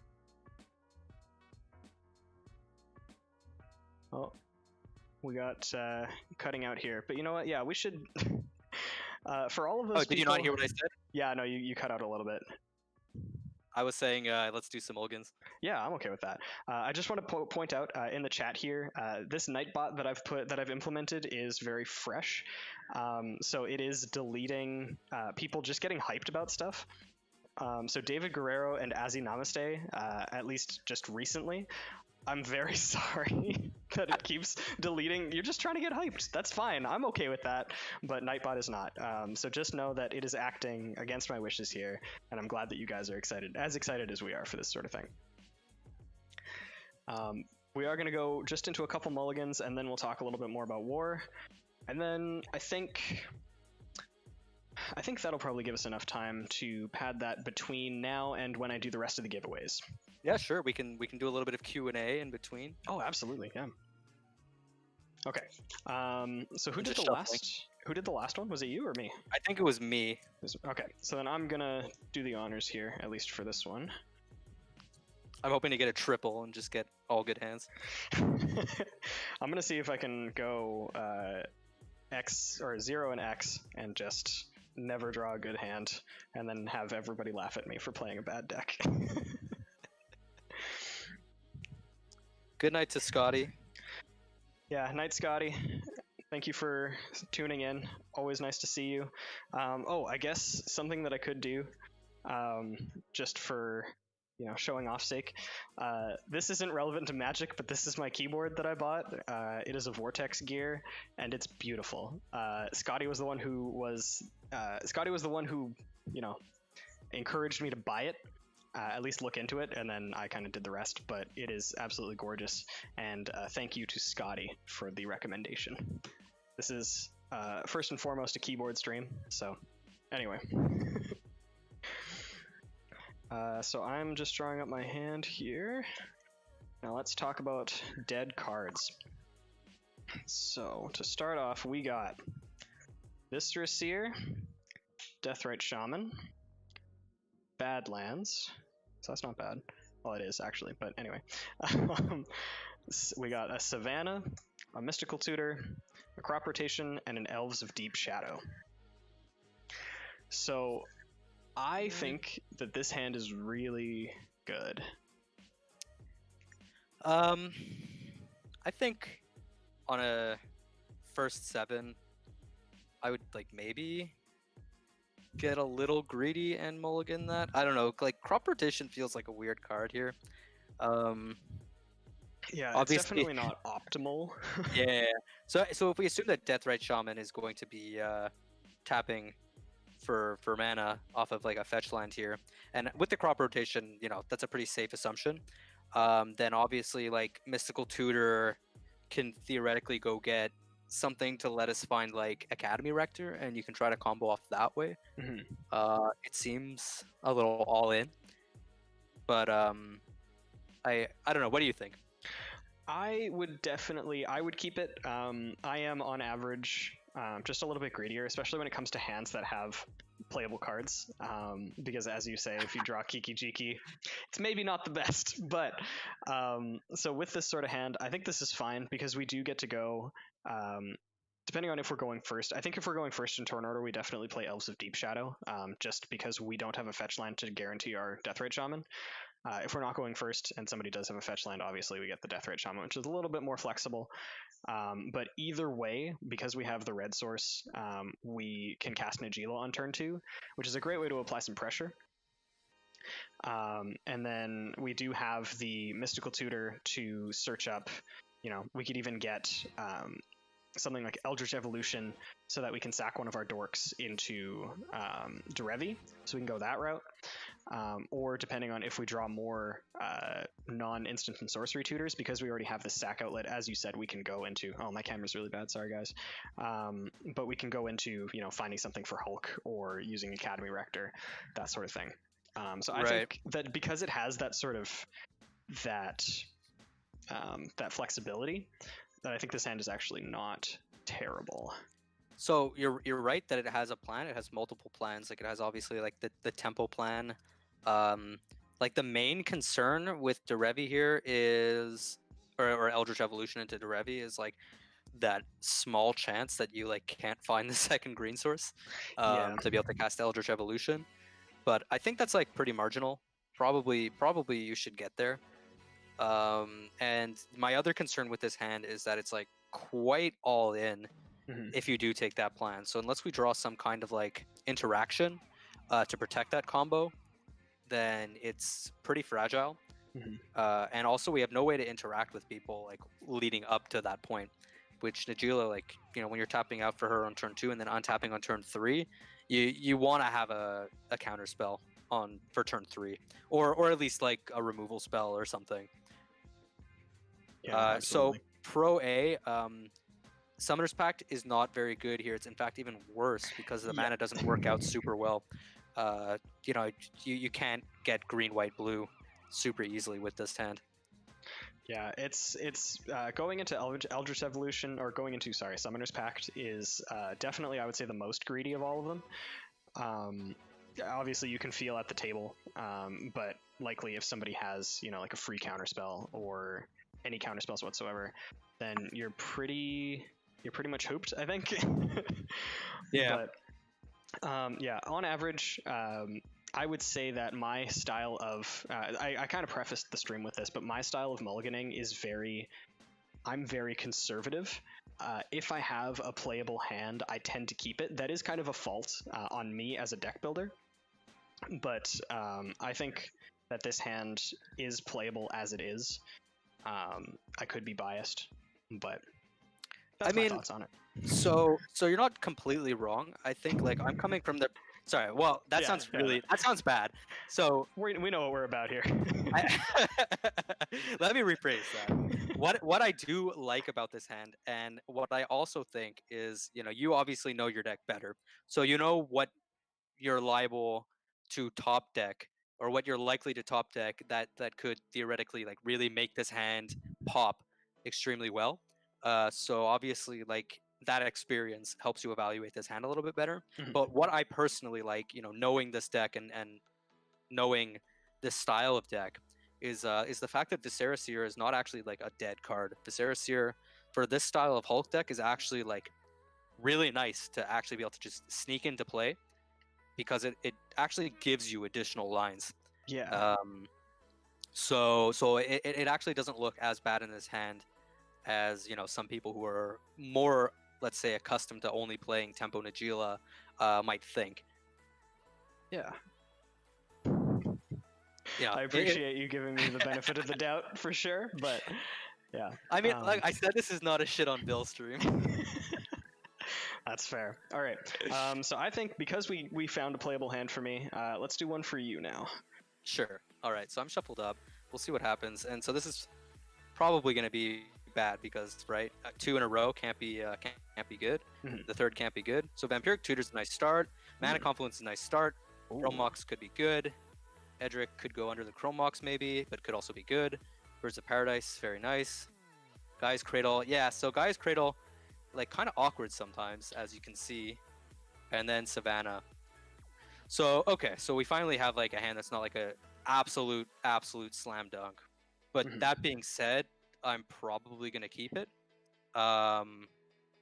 And again, like, here's why Guy's Cradle is sometimes not super exciting, and why I'm like kind of interested in cutting it. Yeah. So obviously, like, great when people are all playing like Teferi and like you're just seeing the Tabernacle at Pendrell Vale all the time. But people are sort of moving away from that. Um, so what I like about this hand is obviously that we've got turn 2 Najeela off of Birds of Paradise. The Chrome Mox is actually something I'm not necessarily excited to play right away, because I would probably much rather hold on to Edric, depending on the pod composition, just because he can be so insane going into the mid game. And when we factor that in, the fact that we've just got turn 2 Najeela and Vampiric Tutor, we do have literally everything we need to win here. Because with one card win conditions, all it takes is one tutor. So on a second 7, I'm keeping this for sure. On a first 7, it's gonna matter on pod composition as always. In a really fast pod, where like no one else is looking to interact, or like no one else is like interactive, then I'm probably a little scared to keep this hand, feeling like I need to have something that is gonna actually be able to, interact with somebody trying to win. But if I'm going first and there's like another deck at the table that I know is playing counter spells and is likely to interact with the other opponents at the table, I'm probably happy to keep this, hoping like the first 2 draws are not just more lands. But sometimes that happens. To be fair, those draws might not actually matter, because if we fire off this Vampiric Tutor early, then our top of our deck is one card that we want, and then literally anything. So right, and like I said, if the game ends up going long, Edric is just going to draw us 30 cards, and oh look, here are the next cards. So yeah, we have like Sylvan Library to dig us even deeper, or just draw more cards on top of the Edric. Like this hand really fleshes itself out. So I think, even though on its face it was a little bit sketchy, being able to not only sculpt it a little bit with Vampiric Tutor, but having the option of not pitching the Edric to the Chrome Mox and just using Najeela in a slower pod, as you said, to sort of accrue more card advantage, I think that's super valuable. Yeah, I would say in most of the pods I'm accustomed to playing, like particularly the faster pods, I'm actually probably mulliganing that hand. Just because I can't really, it's already kind of a mulligan to 6 with the Chrome Mox, because the Chrome Mox is not actually doing much of anything. Yeah, it's kind of just card disadvantage. Right, so I'm probably just going to mulligan that hand on my first 7, especially if I'm going last, 100% almost all the time. Yeah. And depending on pod composition, I might keep. But I'm not incredibly excited about that hand. No, I can definitely see that too, because it doesn't have that much interaction. So right, and that's the thing about Najeela, is a lot of your hands are gonna look great, or particularly Tempo Najeela. They're gonna look great because all the cards are really good. Yeah. But they're gonna be missing, they might be missing some kind of piece that you really want. And it's a deck that mulligans extremely well. So don't be afraid to mulligan down to 6. Even if you've got a 7-card hand that seems quite decent, because you shouldn't really be aiming for decent. You should be aiming for quite good. Yeah, aim for exceptional. Yeah. I would probably mulligan that hand just because it's not unlikely that I could do better. Shall I do another? Yeah, go for it, man. So, I'm gonna eat my words, probably. Okay. That seems pretty good. So we have Timna the Weaver, Savannah, Plunge into Darkness, Demonic Tutor, Limdol's Vault, Flooded Strand, and Badlands. So our mana situation is great. We have a value engine for a slower game. The only awkward part about this hand is, we don't have any acceleration, but 3 tutors is incredible. This hand is a great mix of gas and spells. If I'm probably keeping this on a second 7 and really hoping to top deck a tutor. Otherwise, I'm probably gonna Demonic Tutor for a piece of interaction, just to make sure that I can sort of make it into the later game. So with this hand, even Demonic Tutoring for a Force of Will, I think acceptable. because you either like don't use it and you keep the Limdol's Vault for later, or Plunge into Darkness is essentially another tutor. Like it's so powerful, and like if you've never played the card before, it's really easy to underestimate how strong the card is. Yeah. So this is a hand that actually like just needs one thing, like a mana dork, to become exceptional.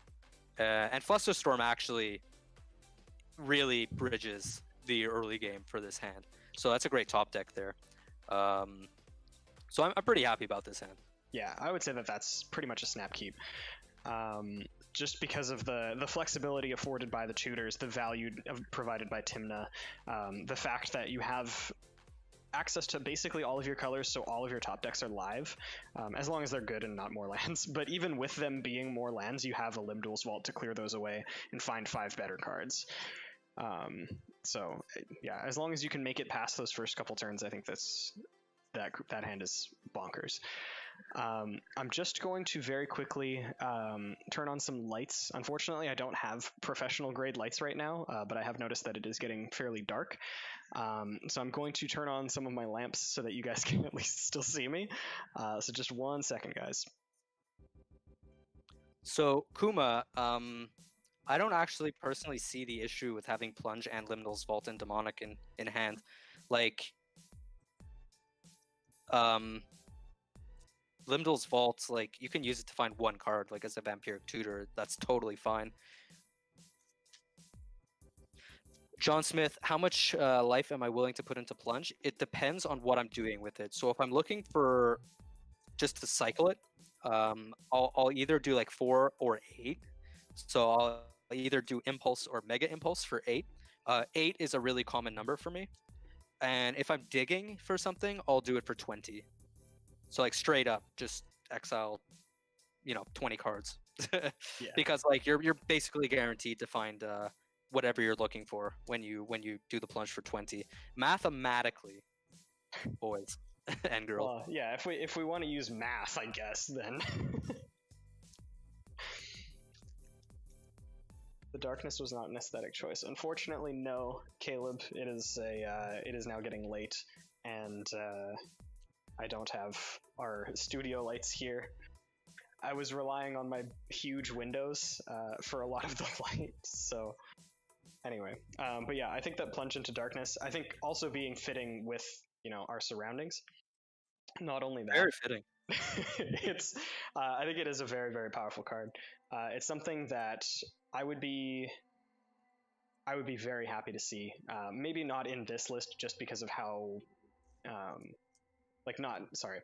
in my list, not your list. Just because I am so reliant on having pieces in my deck, but that is also just a design choice. So that doesn't necessarily mean that Plunge is a bad card. Anyway, so I'm going to do a quick one here, and then maybe we'll do a question and answer period, and I'll finish off the giveaways. Sure. Because I think I'm going to start wrapping this up. Not super soon, but I think we're pretty good here. So we're going to start us off. We have Arid Mesa. And again, sorry, the glare is not going to be fantastic right now, just because of my lights, but yeah. Meat is on the menu, boys. So this is a really weird hand, because we do have the ability to obviously turn 1 Najeela. I think that goes without saying. But the rest of this hand is basically entirely reliant on the Wheel of Fortune. Unless we can draw a tutor to turn our flash on. The card between Wheel and Heath is Carrion Feeder. Sorry. Yeah, I would honestly probably keep this because we can run out Najeela so quickly and then a Wheel of Fortune right away. We can even roll out the Carrion Feeder before we wheel, so that we get to draw a couple more cards. But we could also, as subjectivity says, jam a turn 1 wheel. That is not unreasonable. But yeah, I would probably keep this.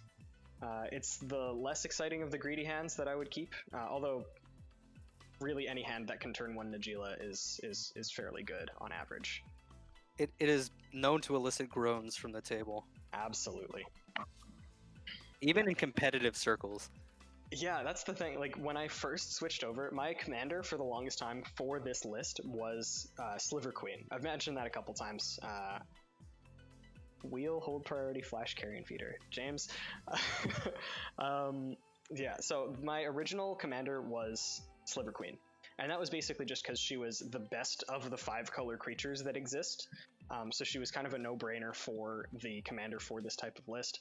She doesn't really contribute anything, but she isn't actively bad. If you cast Sliver Queen, she is a threat. She can start doing things.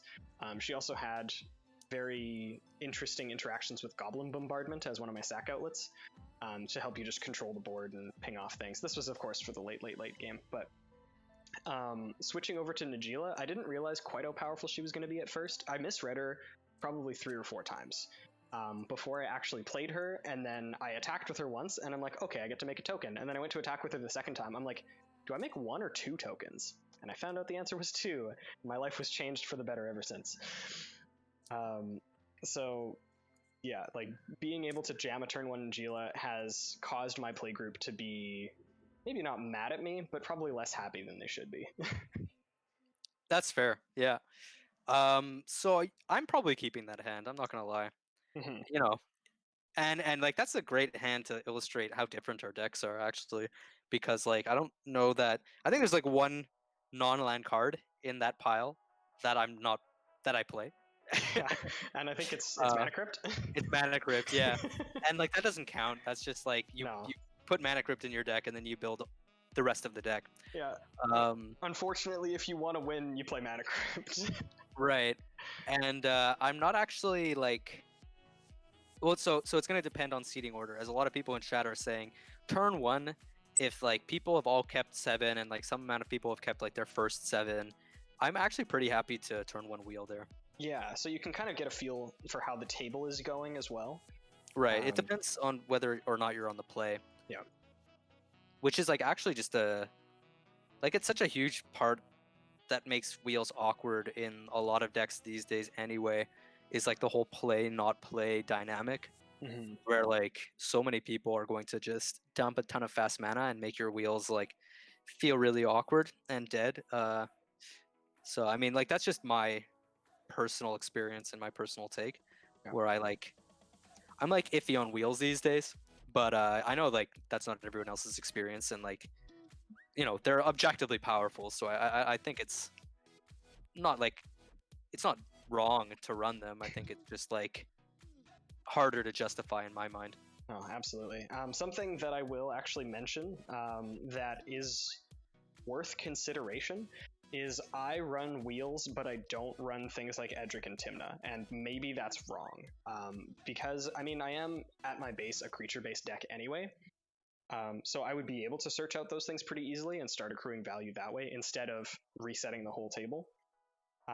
So you may be correct in that wheels aren't great, because I mean, if that Wheel of Fortune was an Edric, that hand is gross. Yeah, I hadn't even thought of that, but it's true that Edric would be really insane there, and Edric is great on the Mana Crypt hands, because you're just gonna get such a board presence so quickly. Mm-hmm. Yeah, so that's worth considering, I think, for me. It also, rolling back to what we were talking about before, also makes Neoform that much more flexible, because I can Neoform a 2/2 into, or a 2-drop into a draw engine. Yeah. So, might be worth looking into. I would maybe consider Tymna first. Yeah. If only because Tymna's like entirely one-sided and works to your favor. But like Edric can be awkward at times. Usually when I play Edric, it's like the board needs to be wiped like right away, or else like I'm running away with the game. Oh, hello, cat. We have a cat. Please don't screw everything up. Oh, please don't screw everything up. This is a cat stream now. Cat, I knew you were gonna come. But oh boy. Oh no, just I touched your butt, cat. Get out of here. Okay. So I think just because now it's just about half an hour. I've been doing these in about half an hour increments, and I think it's been about half an hour since the last time I did a giveaway. So I'm going to do the last round of giveaways, and then we'll finish off with a question and answer period, I think. Maybe talk a little bit more about war. We can do one more hand, I think. Well, I mean, this is a clear mulligan, but the cards are really nice. All of the cards are very nice. See, when you have no landers, like, they tend to look like great hands. Well, because all of the cards are sweet, especially when you foiled out your deck. It's like, ooh, like yeah. I can get a hand of like, I don't know, let's say, like Gaia's Cradle, Elish Norn, Protean Hulk, Body Double, Kiki Jiki. Like all these cards look so good. Like this Karmic Guide. Oh man. My really nice hands look better than look different than your really nice hands because mine are largely unplayable, whereas yours are like fine probably. Well, no landers are like almost always unplayable for everyone involved. There's like a world where you can keep them, like in some decks. Like I haven't been known to do so. Chat, look how pretty this hand is. Look how unplayable this hand is. Anyway, stop flexing and give something away. James is probably right. Okay, so we will start off again. 2 tokens and 2 dice. Everybody just pop one more message in the chat to refresh your eligibility, please and thank you. Shut up, James says again. Well, it just goes to show that luck and probability she giveth and she taketh, because my first 2 hands were like pretty perfect, and then after that it was kind of like, let's have you make some actual choices here. Well, I guess the last one there was no real choice to be made there. Unfortunately, no. Yeah, that one it's a mulligan either way you put it. So if you keep it, you have essentially mulligan to 0. If you mulligan it, then you're probably in a better position. So Cat has decided that the mulligans are done. I hope. Okay, cool. For a second, the stream looked really bad for me, so I thought that it was maybe just really low quality, but we're good. Okay, so now we're up to 26. Looks like everybody has mentioned if they want to be entered. So I will roll now, and Pirate Metal Troy, you are winning an additional 2 dice and 2 tokens. Pirate Metal Troy actually won a giveaway in our first stream, and I think that was long enough ago that it's been reset. So I'm going to honor that one. Sorry, Caleb, but I think this is fair. My cat says, "Stare upon my girth." Girthy cat. Stare upon my girth. Chonky boy. And tremble. Okay. And then we'll do an additional 2 here. 2 of each. And let's take a look and reset the winner. Boom. David Guerrero. David Guerrero is the winner of an additional 2 tokens. David Guerrero. Congratulations. Congratulations, David. Also, Azzy, as I said, I do appreciate you being so excited, but maybe just for Nightbot's sake, maybe be less excited. I'm sorry, that sounds dumb. But opening hand of cat. Yeah, how would you rate this? Would you mulligan? No.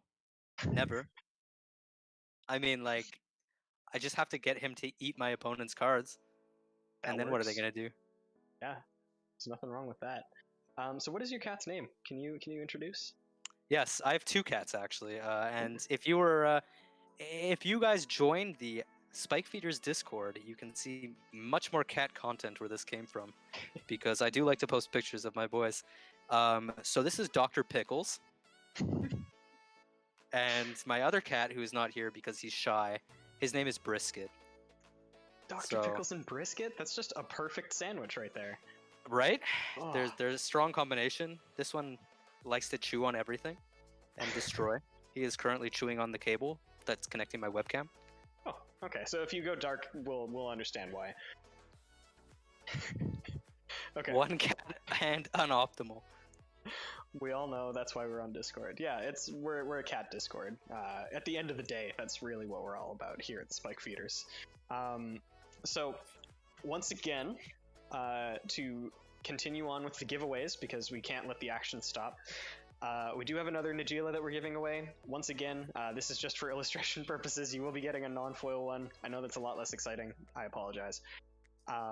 Also, before I do this, I do want to point out that Sky Hunt says unregistered Hypercat 2, and I think that's really funny. So we're gonna do another giveaway here for a Najeela. Drum roll, please. Of course not one. You are getting a non-foil Najeela. And it is going to be signed by both myself and by Pongo. So congratulations. Congratulations, of course not. Yeah, and again, everybody, if you want to just join the Discord, you can message either myself or Jim directly, and we'll be able to hook you up. And once we get your mailing information and stuff like that, we'll be good. Okay. And now for the final giveaway. I'm going to switch over the scene here, and then we'll do a quick question and answer period, and then I think we'll close down the stream. I think we've had a lot of fun today, and it's been very informative. But the pièce de résistance, it's not upside down, good, is going to be this red mat for those of you who weren't here earlier. So this mat is going to be our final giveaway. You will have the option of having it unsigned if you want, or it can be signed by myself and Pongo. I will be sending him all of these warrior tokens as well for him to sign, so might as well just add them into the same package. But just for reference, this is what I'm giving away. All right. Let's take a look here. One more drum roll, please. Boom. John Smith. If only you had a more descriptive name, but you don't John need that Smith. because you have a sweet mat now, John Smith. Congratulations.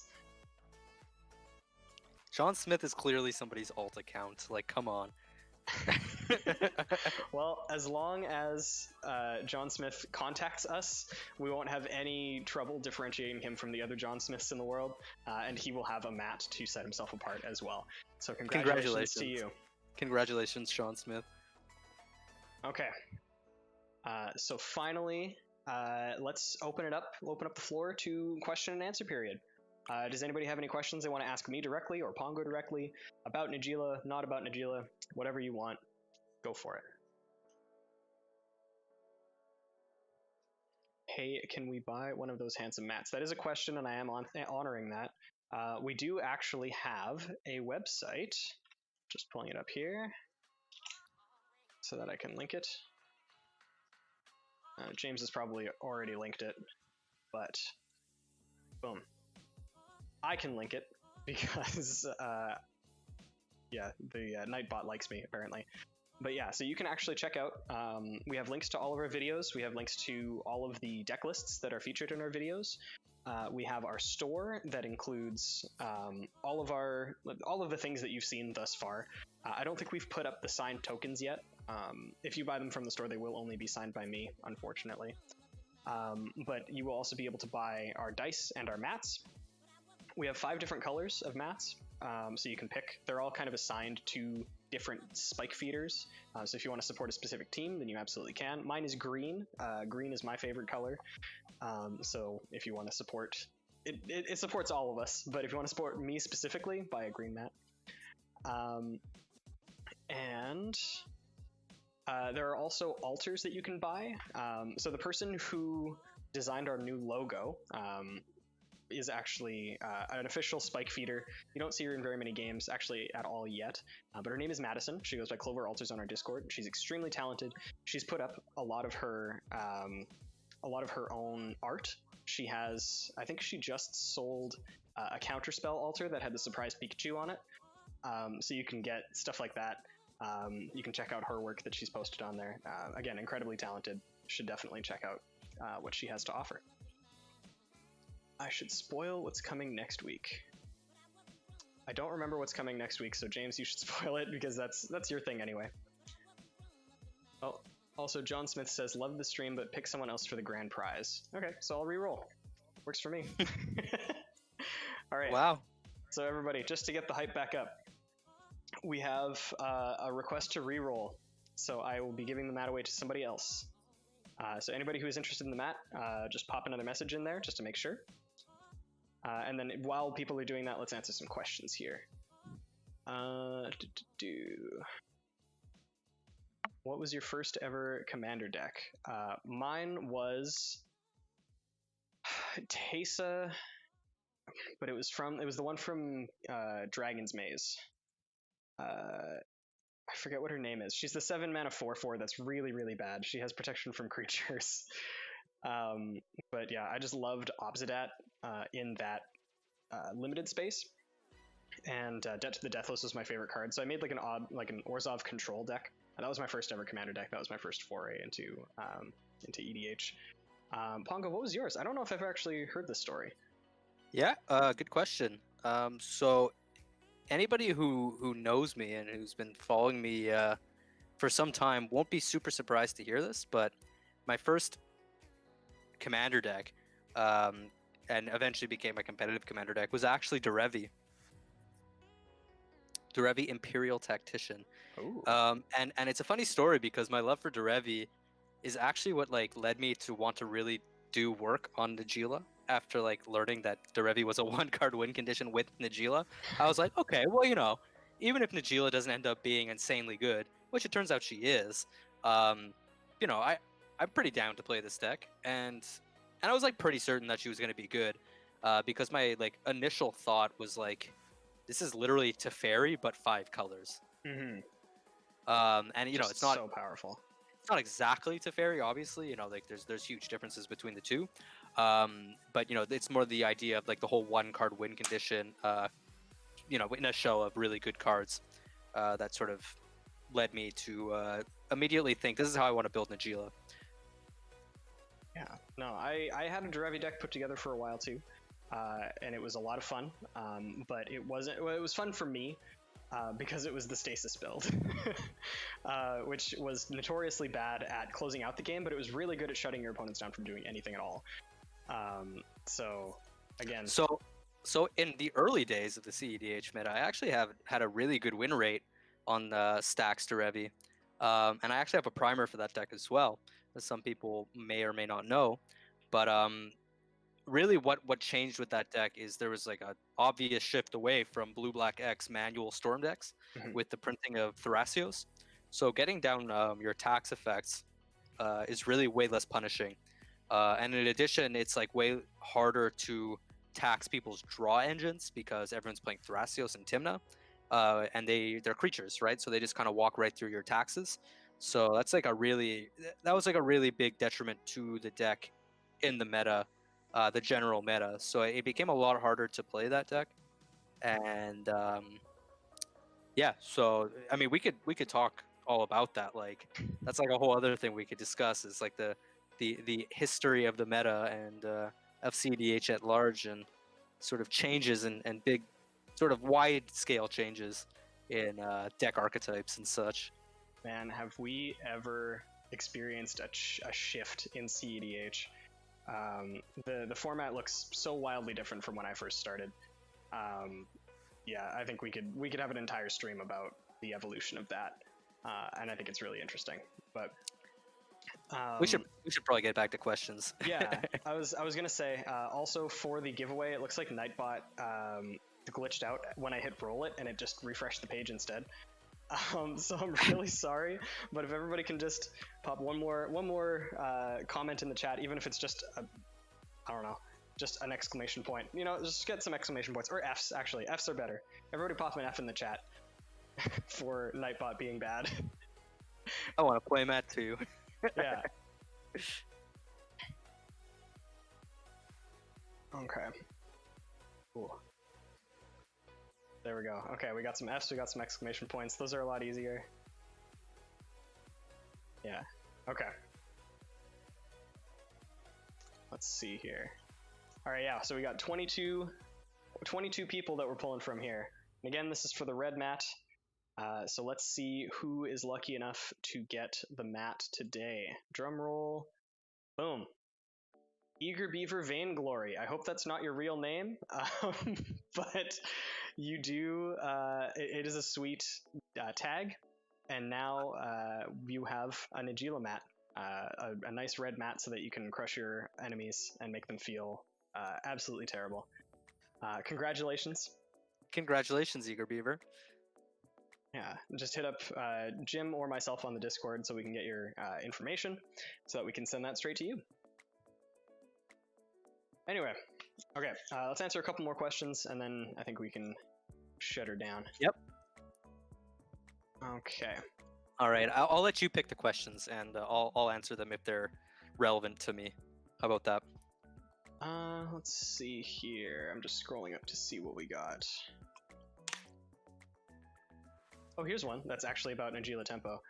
With Najeela Tempo, do you think that it's extremely weak to do things early, to do things like early removal? In my personal testing of it, I turn one Najeela and then it gets swordsed. That's a decent question. I feel like if you're in the type of meta where people are blowing their early swords on your Najeela, it may be because your deck is like too powerful for that meta or too well positioned.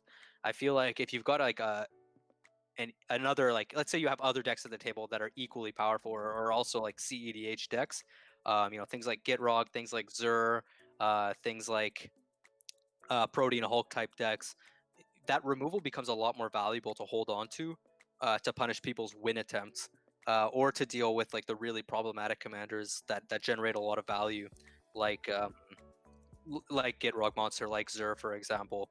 So I don't personally come across that problem a lot, just because in my experience, people tend to hold on to their answers to try to, not just get the blowout, but save it for when it's crucial. Sometimes you also need to answer like a hate piece, right? You need to answer like an ape and mind sensor or something. So if you're blowing that removal really, really early to deal with Najeela because it seems scary to you, it could just well be that Najeela is too strong for that meta. Then there's not an equal balance of threats to warrant to draw that removal. Yeah, I would say so. If people are prioritizing your Najeela over what other people are doing, then it's very likely that you either need to tone it down or get a different deck. A lot of what makes competitive EDH interesting, at least to me, and just EDH in general as a whole, is the willingness to communicate with your playgroup on what everybody's trying to do. So if somebody has, a deck that's head and shoulders more powerful than the other decks, that doesn't make for interesting gameplay. It's the same thing as having better threats than answers. In CEDH, the threats and the answers are just about on the same page. You don't see one of them really running away with the game, at least not frequently. But when you're really worried about, they're landing a turn one Najeela, if we don't answer this right away, we're dead. Like that does happen in CEDH, but it's not necessarily as prevalent because there are, a higher density of good, efficient answers to that sort of thing.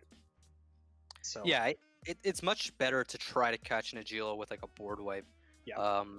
In general, like you're gonna end up hitting a lot of other sort of, let's say, lower priority stuff and get a lot more value out of your removal that way.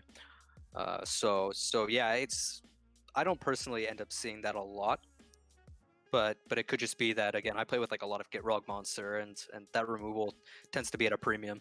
Yeah, absolutely. There is another question here that's been asked a couple times, and I see it's actually been asked, I think, a third time. But could we touch on why cards like Cryptolith Rite are bad in Najeela? And I think we absolutely can. I'm going to let you start off because I feel like I've been talking a lot, so you go ahead. Yeah, I'd be happy to. So a lot of people have a misconception about how Cryptolith Rite works, along with cards like, for example, Breath of Fury. So sort of these, let's say, more fringe Najeela win conditions. The problem with Cryptolith Rite is that if you actually sort of math it out, it turns out you need to be starting off with 10 creatures in play for it to like be self-sufficient, and that's a pretty big ask. So the idea being that you have to attack with 5 of your warriors and then tap 5 of them for mana, or 5 creatures for mana, so that you can untap the 5, or rather your 10 creatures, and kind of start going from there.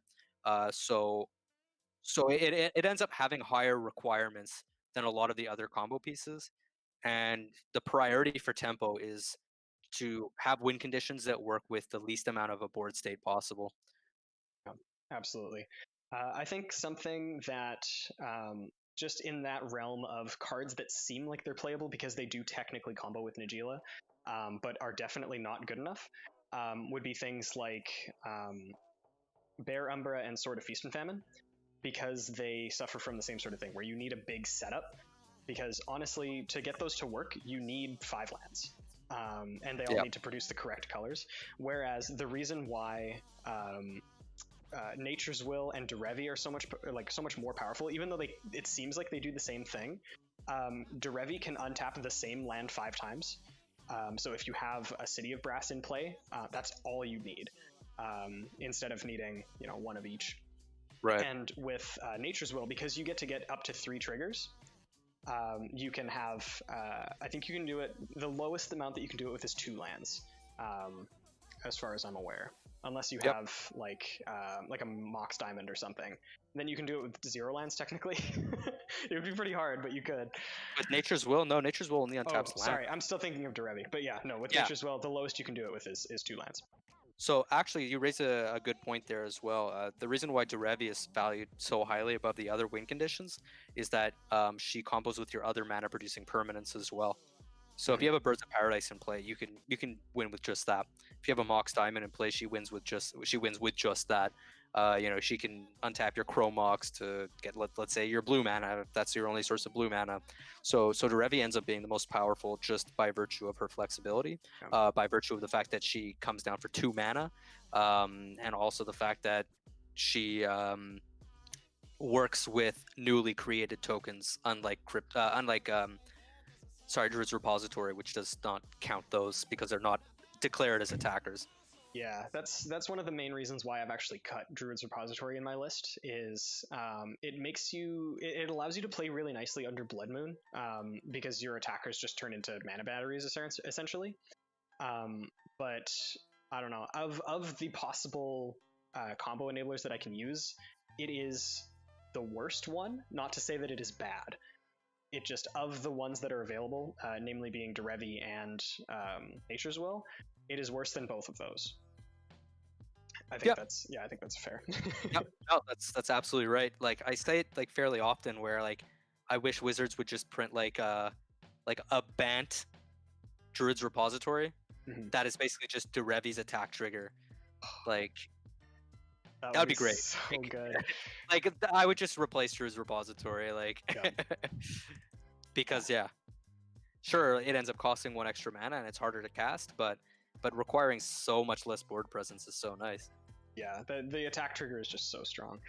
The thing that as well that I really, really like about Derevi, that I think has sealed its place in my deck forever, is that it also overlaps with my pod lines, because I do run Birthing Pod in my list.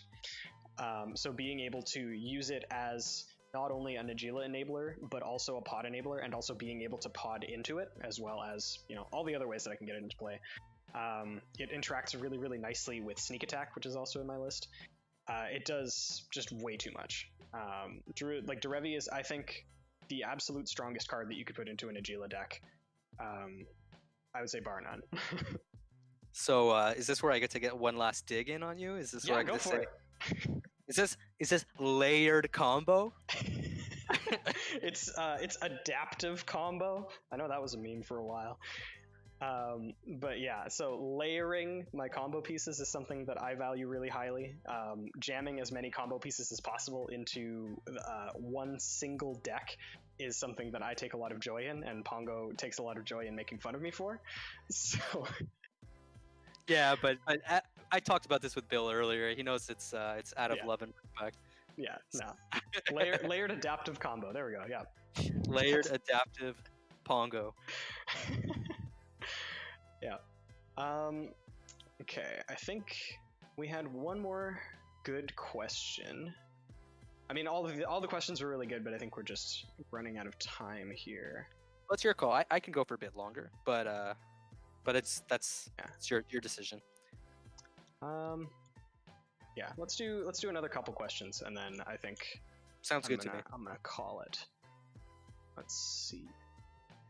Sorry, I had to ask you guys to put so much garbage into the chat so that Nightbot would allow you to get stuff. They're actually hold up. Oh, you have an announcement to make. Announce new playmat designs. I don't have them to spoil though, but yeah, okay. So as I mentioned, Madison is our resident creative person. And she's been working on a couple new mat designs. We are working on an exclusive foiled mat that's very similar to the one that I believe was given out for GP Vegas. So it will actually have a foil layer on it, and I think it's going to look really, really slick. We are getting mock-ups of them for Monday, so we'll be posting them on all of our social media, and you guys will have an idea of what they look like then.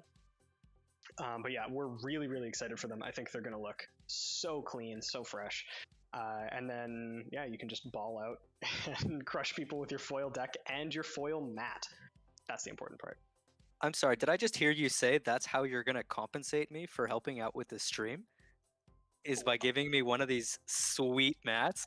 You know what the best part about that is? I can make promises and other people have to fulfill them. So yes, you know what? I'm going to be getting you a foil playmat.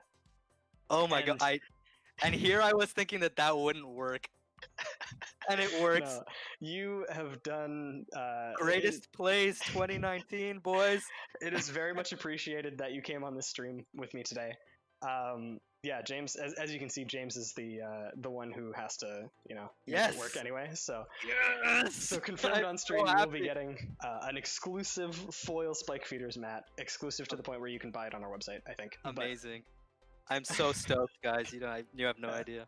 No, we appreciate the amount of, you've been collaborating with us, even just on a, talking day-to-day basis. We all really appreciate that because it really helps the competitive EDH community feel more like a community instead of just, people. There's a very big misconception about CEDH being vintage light, and everybody's sort of, their blinders are on, winning is the important thing, and that's it. So being able to, talk to you as a person, have these back and forths, it really humanizes, I think, CEDH as a whole, and it's something that's really, really important. So I would like to thank you for joining me today. Well, thank you very much. That's really nice. That makes me feel great. Yeah. And I love chatting with you guys in the Discord as well. It is like, it's a nice refuge from some of the other all too serious channels. Yeah, no, there is definitely, on average, I think people, not to say that this isn't a game you can't take seriously, but sometimes you just have to realize that it is, at the end of the day, it is a game. And as much as you want to try hard on it, that's totally fine. That is a way to enjoy a game. But if you're doing it to disparage other people or to belittle other people, I think that's just not cool. Yeah, totally. I think that goes without saying, but... anyway, okay. I think that is just about going to wrap it up for today. We've been going for just over 2 hours, so I think that is adequate. So I would like to, as well, thank everybody for tuning in today. We've had a consistent 50 people since the stream started, which is fantastic. I wasn't expecting that many people to be interested in me and Pongo just BSing about Najeela, but I think we had a lot of fun. Yeah, I really can't say that much other than I'm really, really appreciative. This was, again, the first stream that I've ever done by myself, so I think it really went well. So yeah, and if you do have any comments about what we could do better, or if you have questions that were unanswered, there were so many questions, and we're just not going to be able to get to them today. You can always come to our Discord and ask them to us there. I'm going to type that one more time just because I like plugging it. But yeah. Thank you guys very much for tuning in. Once again, I know I've said it a billion times, but thank you, Pongo. We will definitely do another one of these streams sometime because it was a pleasure having you on the show. Absolutely. And again, as you were saying, if there's any more questions, I would be more than happy to answer them in the official Spike Feeders Discord. So you guys should go definitely join it and ask all the questions you want. Yeah, absolutely. So with that, I'm going to end it off. Have a good night, everybody, and we will see you next time. Good night.